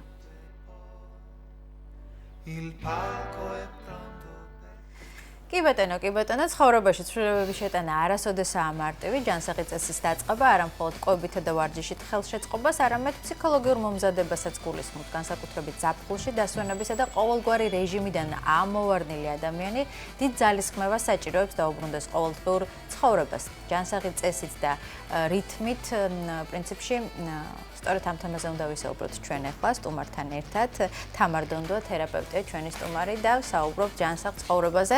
დილამშვიდობისა, მოგესალმებით, მადლობა რომ ხართ. მიხარია რომ ამ სეზონზე დამპატიჟეთ. ჩვენს გვიხარია თქვენი სტუმრობა. ყველა სეზონზე დაგპატიჟებთ და ვიწყებთ საუბარს. პრინციპში, ჩემს შემთხვევაში ჯანსაღი ცხოვრება უფრო მეტად ზაფხულში გამომდის, იმიტომ რომ საქმე ხელს არ მიშლის. ამ ყველაფერში და ნაკლებად დატვირთული ვარ, თუმცა ადამიანები, რომლებიც ზაფხულში ისვენებენ, ამოვარდნილები არიან გრაფიკს, იღვიძებენ გვიან, ისვენებენ, მიირთმევენ იმას, რაც უნდათ და ასე შემდეგ, როდესაც ბრუნდებიან სექტემბერში ყოველდღიურ რუტინას, შემდეგ იწყება აქ პატარ-პატარა პრობლემები. როგორ დავუბრუნდეთ ცხელი, გემრიელი და დასვენებით ახსავსე ზაფხულის შემდეგ რუტინულ და ჯანსაღ ცხოვრებას. მივესალმებით შემაყურებელს, მიხარია თქვენთან შეხვედრა და ძალიან დიდი მადლიერება მექნება თუ ჩემი პატარა რჩევებით რაღაცას მოგაწვით ახალ ინფორმაციას. რა თქმა უნდა რთულია, მაგრამ ყველაფერი შესაძლებელია. მოდით ვთქვათ, ადამიანების კატეგორია, რომელიც დაკავებულია რაღაც აქტივობებით, აქვს თავისი ცხოვრების წესი და განრიგი, რასაც ქვია ჯანსაღი ცხოვრება და რაღაც მცირე დროის განმავლობაში ტოვებს ამას. თუმცა ესეც ძალიან კარგი განტვირთვაა ყველაფრისგან და გადატვირთვა. ისინი ძალიან იოლად შედიან და ყველანაირი სტრესის გარეშე უბრუნდებიან თავიანთი ცხოვრების წესს, თუმცა აი ისეთი ადამიანები, რომლებსაც მართლა ცხოვრების წესად აქვთ რაღაცა გადაქცეული, ზაფხულშიც და არანაირ გარემოში ამას არ ტოვებენ. ანუ ნებისმიერ მომენტში ნახავს ისეთ საშუალებას, რომ ეს აქტივობა მან გააკეთოს. კი, გამონახავს დროს. ხო, ამისთვის დროს გამონახავს. თუმცა ძირითადად ადამიანები ისვენებენ ზაფხულში და ამის შემდეგ ძალიან რთულია დაბრუნება თუ რაღაც мотиваციები არ აქვს, რა თქმა უნდა. ყველაზე ხშირი სამსახურიდან წასვლა, როგორც ვიცით, და თავის დანებება ამ რუტინასთან დაბრუნება უჭირს ზაფხულის შემდეგ და ძალიან ბევრი წასვლები სამსახურიდან არის ამის გამო, რომ ადამიანი ზაფხულის განმავლობაში გადაეწყო თურმე რა კარგი ყოფილა ცხოვრება და ამ ჩემი სამსახურის გარეშე და ამ რუტინის გარეშე და ტოვებენ სამსახურს და ეძებენ უფრო ახალგაზრდები, რა თქმა უნდა, ეძებენ ახალ აქტივობას და ახალ ცხოვრების გზას. აი იმისთვის რომ არ გაგვიჭირდეს დაბრუნება, როგორც თქვი, არის საჭირო мотиваცია. ეს ფსიქოლოგიური მზაობა, ხო? ფსიქოლოგიური მზაობა. დიახ, პირველად უნდა განსაზღვროთ ჩვენ რა გვინდა და რისთვის გვინდა და შემდეგ დავსახოთ ამის მიღწევის გზები. ეს არის მთავარი. კი. გეთანხმებით. აი იმ შემთხვევაში, როდესაც თქვათ ჩემს მაგალითზე ვიტყვი, დილით ადგომა, ყოველდღიური ეთერისთვის მომზადება, საკმაოდ რთულია, ეს საჭიროებს პრინციპში ჯანსაღი კვების რიტმსაც, ასევე დროულ დაძინებას და ასე შემდეგ. ძალიან გამიჭირდა მე პირადად. ჯერჯერობით ისევ ზაფხულის რეჟიმზე ვარ და ორამდე ვერ ვიძინებ, ეხლა დღეს უკვე მომიწია დილით ადრე ადგომა. როგორ ვაიძულოთ თავი, რომ აი ძილის რეჟიმი დავიყენოთ. მოდით ასე ვთქვა, ჯანსაღი ცხოვრების წესი მოიცავს რამდენიმე ასპექტს. პირველი ეს არის ძილის ჰიგიენა, რადგან ძილი თუ არ არის მოწესრიგებული და ადამიანისთვის ძილი არის ერთ-ერთი მთავარი გადატვირთვა, რომლის დროსაც ხდება მთელი ენერგიის განახლება. თუ ადამიანს თან ძინავს კარგად და ნორმალური თუ არის ძილი. და ყველა ძილის ფაზა დაცულია. ასევე ამ დროს ხდება ძალიან ბევრი ჰორმონის გამოყოფა და აქტივაცია, ძალიან ბევრი ორგანოს ძილის პერიოდში გადასვლა და განტვირთვა მისი მუშაობის. ამიტომ ძილის ჰიგიენა არის მთავარი. პირველი რაც უნდა გავაკეთოთ ჩვენი мотиваციისთვის, ეს არის რომ აი მე მჭირდება და ჩვეულ დროზე უცებ ვერ დაიძინებთ აი 2 საათზე მიჩვეული დაძინებას ადამიანი. ვერ ვიძინებ. 9-ზე ვერ დაიძინებს, თუმცა იმ დღეს უნდა დაიძინო, როცა გაიღვიძე, თუ გინდა რომ კარგად გრძნობდე თავს. ამიტომ დასახო უნდა პატარა ნაბიჯი, იმისთვის რომ мотиваცია გქონდეს და იმისთვის რომ მიზან მიმართულად იმოძრაო და იმედგაცრუება არ გქონდეს. მე ეს არ გამომივარ, არ გამოვიდეს. ანუ 15-20 წუთით ადრე ეცადე დაძინება.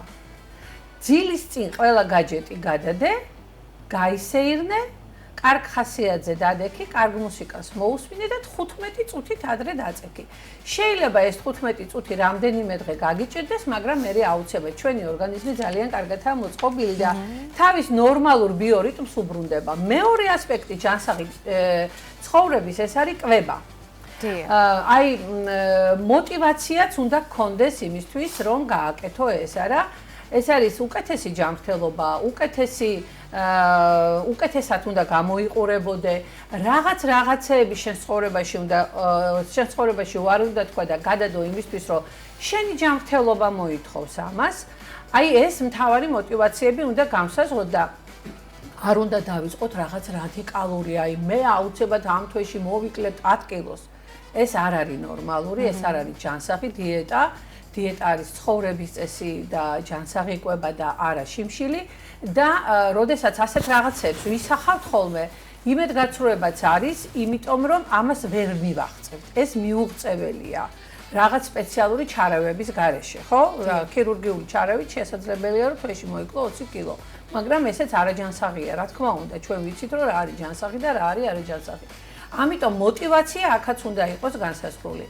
ასევე ძალიან მნიშვნელოვანია მესამე ასპექტი ჯანსაღი ცხოვრების, ეს არის ფიზიკური აქტივობა. ფიზიკური აქტივობა ძალიან მნიშვნელოვანია.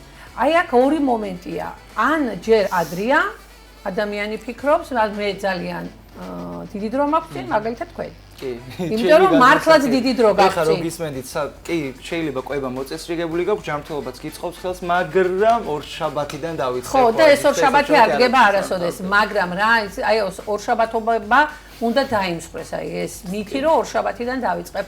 რა თქმა უნდა, მაგრამ აი მე ის თქმა მინდა, აი თქვენ ასაკში, თქვენ ახალგაზრდების ასაკში თქვენ გაქვთ ყველაფერი წინ და გონიათ რომ აი მე ხვალ დავიწყებ, ზეგ დავიწყებ და ერთი თვის მერე დავიწყებ. მე ამის დრო მაქვს. და მეორე მომენტი, ჩემი ასაკი, როდესაც ფიქრობ რომ უიმე მე დრო გავუშვი და ამის დრო უკვე ჩემთვის აღარ არის. ეს არის ძალიან ცუდი რაღაცა. ანუ აქ და ახლა არ ვართ როგორც წესი. ხო, ანუ რაღაცას ყოველთვის პოულობთ გამართლებას და მიზეს ჩვენ თავისთვის რომ ეს არ გავაკეთოთ. სინამდვილეში არ არსებობს ასაკი, ჩვენ ვიცით რომ ნებისმიერ ასაკში შეიძლება ენის სწავლა, გადაცხოვრება, ცხოვრების შეცვლა, გათხოვა, ცოლის მოყვანა და შვილის გაჩენაც კი თუ კვერცხუჯრედი გაქვს შენარჩუნებული და შენახული რაღაც. ამიტომ мотиваცია ეს არის მთავარი. მთავარი არის мотиваცია და მთავარი არის ის გარემო. ანუ ჩვენთან არის ასეთი კაი ანდაზა საქართველოში. ხარი ხართან რო დაავა, ან ფერს იცვლის, ან ზნესო. ანუ რა გარემოში მოხდები. გარშემო უნდა შემოიკრიბო ისეთი ადამიანები, ვინც შენივე აზრისაა. ან თუ არსებობს ამ ადამიანთა ჯგუფი, შეუერთდე მას. მე მყავს მაგალითად ასეთი ჯგუფი, ჩვენ მოტივირებული ჯგუფი ვართ, დილაობით 7 საათზე მთელი ზაფხულის განმავლობაში, მაშინ მივდივარ ზღვაზე. რა თქმა უნდა, აქტივობის შესაბამისად ვის რა საქმე არ აქვს, იმის მიხედვით. მაგრამ ვცდილობთ რომ ყოველი წელი სეზონი გავხსნათ ივნისის თვეში და დავხუროთ გვიან შემოდგომაზე. ეს შექნება ოქტომბერი თუ ნოემბერი. აი ეს мотиваცია ჩემში არსებობს ჩემ მეგობრებთან ერთად. და მე ამას ვაკეთებ წლის განმავლობაში. აი, ვისაც მეგობრები არ უწყობენ ხელს და მათში мотиваციაც ნაკლებია ამ შემთხვევაში, როგორ მოვახდინოთ მისი პროვოცირება? აი, ამიტომ გეუბნებით, რომ ვიღაც უნდა ნახოს, სადღაც უნდა ჩაერთოს. არ არის სავალდებულო რომ ეს მეგობრები იმოქმედოს. რა თქმა უნდა, მოქმედება, ყოველთვის მოქმედებას მოყვება შემდგომ мотивაციის გაღრმავება. იმიტომ რომ აი ყველაზე უკეთესი მომენტი არის ის, რომ თქვათ თუ ადამიანს თავისთავად შეუძლია მიმართოს ფსიქოლოგს და ის მისცემს ამის გეგმას. თუმცა ეხლა მოგცემთ მე პატარა გეგმას. ჩამოწერეთ რისი მიღწევა გინდათ და აქეთ მხარეს საპირწონედ დაუწერეთ ამ მომენტში რა გაქვთ. შემდეგ გაიაზრეთ რა მომენტში რა უნდა გააკეთოთ და რამდენ ხნიანი მომენტი უნდა აიღოთ ამისთვის. ძალიან კარგია ვთქვათ აი ჩვევის ჩამოყალიბება ძირთადად ხდება 21 დღეს. ეს არის მარტივი ჩვევები. მაგალითად დილას ადექი, თუ არასდროს არ მეგულება ასეთი ადამიანი, მაგრამ არ ირეცხავდი კბილს, გამოირეცხო ყოველდღიური თბილი. ეს არის მარტივი ჩვევა. ან დალიო ერთი ჭიქა წყალი. ეს 21 დღე მართლა რა საინტერესო რა. ხო, ეს 21 დღე. ეს არის მარტივი ჩვევები. თუმცა თუ მარტივ ჩვევებს ერთმანეთს დაუკავშირებთ და ბმულს გავაკეთებთ. აი როგორც ტვინშია, მაგალითად ახალი სიტყვა უნდა დაიმახსოვროთ და რაღაცას უკავშირებ, არა? აი ასევეა ეს. თუ მარტივ ჩვევებს ერთმანეთზე გადააბამ, უკვე მიიღებ რაღაც სირთულეს, რომელიც ერთმანეთთან დაკავშირებულია. მაგალითად დილით ამდენი დავლიე ყავა, შემდეგ ამის შემდეგ დავლიე ერთი ჭიქა წყალი და გავაკეთე რაღაც 5 წუთიანი ვარჯიში. აი ეს ჯაჭვი უკვე რაღაცა ჩვენი ტვინი ამას იმახსოვრებს. ამის დამახსოვრებას უფრო მეტი დრო უნდა ერთ თვემდე და ყველაფერი რო გამყარდეს დაახლოებით 6 თვეა საჭირო. იმისთვის რომ ჩვენ ეს გადაგვივიდეს ავტომატიზმში და ამის გარეშე ჩვენი რუტინა ვერ წარმოვიდგინოთ. ამიტომ იმედგაცრუება რო არ უნდა იყოს, ჩვენ ვიცით ერთი კაი ქართულიან ესა კიდე იგავარაკი კუს და კურდღლის ამბავი არა, მიზნისკენ სწრაფვა უნდა იყოს ნელი ნაბიჯით. და აუცილებლად მოტივირებული. და ამას აუცილებლად შრომა იმისთვის საჭირო, რომ ჩვენ რაღაცას მივაღწიოთ. უშრომელად არაფერი არ არსებობს. თუმცა ძალიან მოტივაციაც კი არ მოდის შრომის გარეშე. ხო, მოტივაციაც კი არ მოდის შრომის გარეშე. რამდენად მნიშვნელოვანია ეს, რომ აი საკუთარ თავს უნდა დაუწესო რეჟიმი და აი ეს გეგმიურობა, თქვა დღის განმავლობაში რაც იცამ, რაც მე უკვე პროგრამის სახით შენი რაღაცა ის გახდება ნაწილი. რომ ესა რა ქვია, ის რასაც ვაკეთებთ, პირველ რიგში უნდა გვანიჭებდეს სიამოვნებას. ხო, რომ სტრესი არ მი. თუ ჩვენ სტრესში ჩავიგდეთ თავი, აუცილებლად ორგანიზმი ამისგან დაგვკეტავს. და ამას უკვე უგულვებელყოფს. ის რასაც მაგალითად არ გვიყვარს სიარული, არა?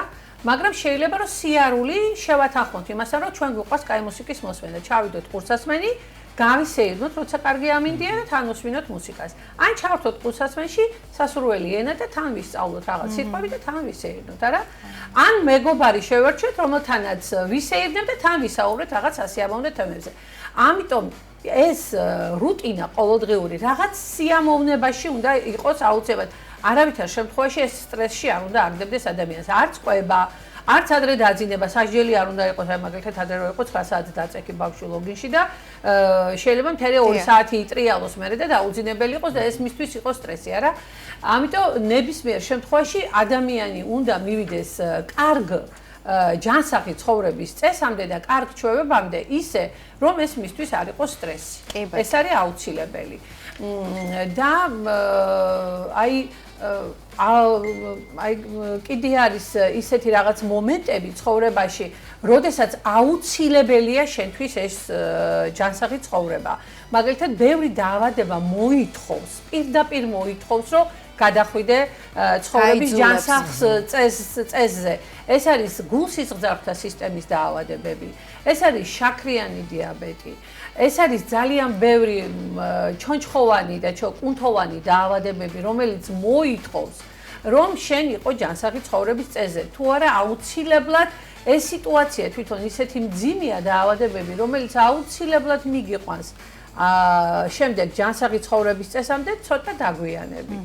მაინც გაიძულებს ოღონდ უკან მტკივნეულად. რა თქმა უნდა, მაინც გაიძულებს ოღონდ მტკივნეულად და ამიტომ ამისი ყველაფრის გათვალისწინება საჭირო. პირველი мотиваცია იმისთვის, რომ გააგრძელო ეს ყველაფერი დაახლოებით 1 კვირაში უკვე გრძნობ, რომ უკეთესად ხარ, როცა ამას ცვლის შენ ცხოვრებას.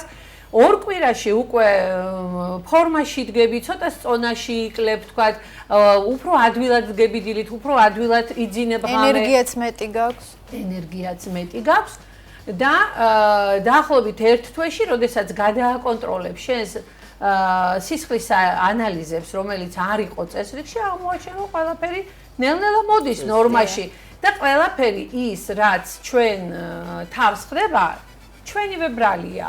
ჩვენ ვართ თავის გამომწვევი მიზეზი და აუცილებლად ის პატარა მე, რომელიც ზის ჩვენს ორგანიზმში და ის შინაგანი არ მინდა, თუ დაძლია ადამიანმა, ყველაზე დიდი ბრძოლა მოგებულია. ბრძოლა საკუთარ თავთან. ეს არის ყველაზე დიდი ბრძოლა, რაც ადამიანს ცხოვრებაში უწევს, ბრძოლა საკუთარ თავთან. პრობლემები გარეთ არ არის, ყველა პრობლემა ჩვენში.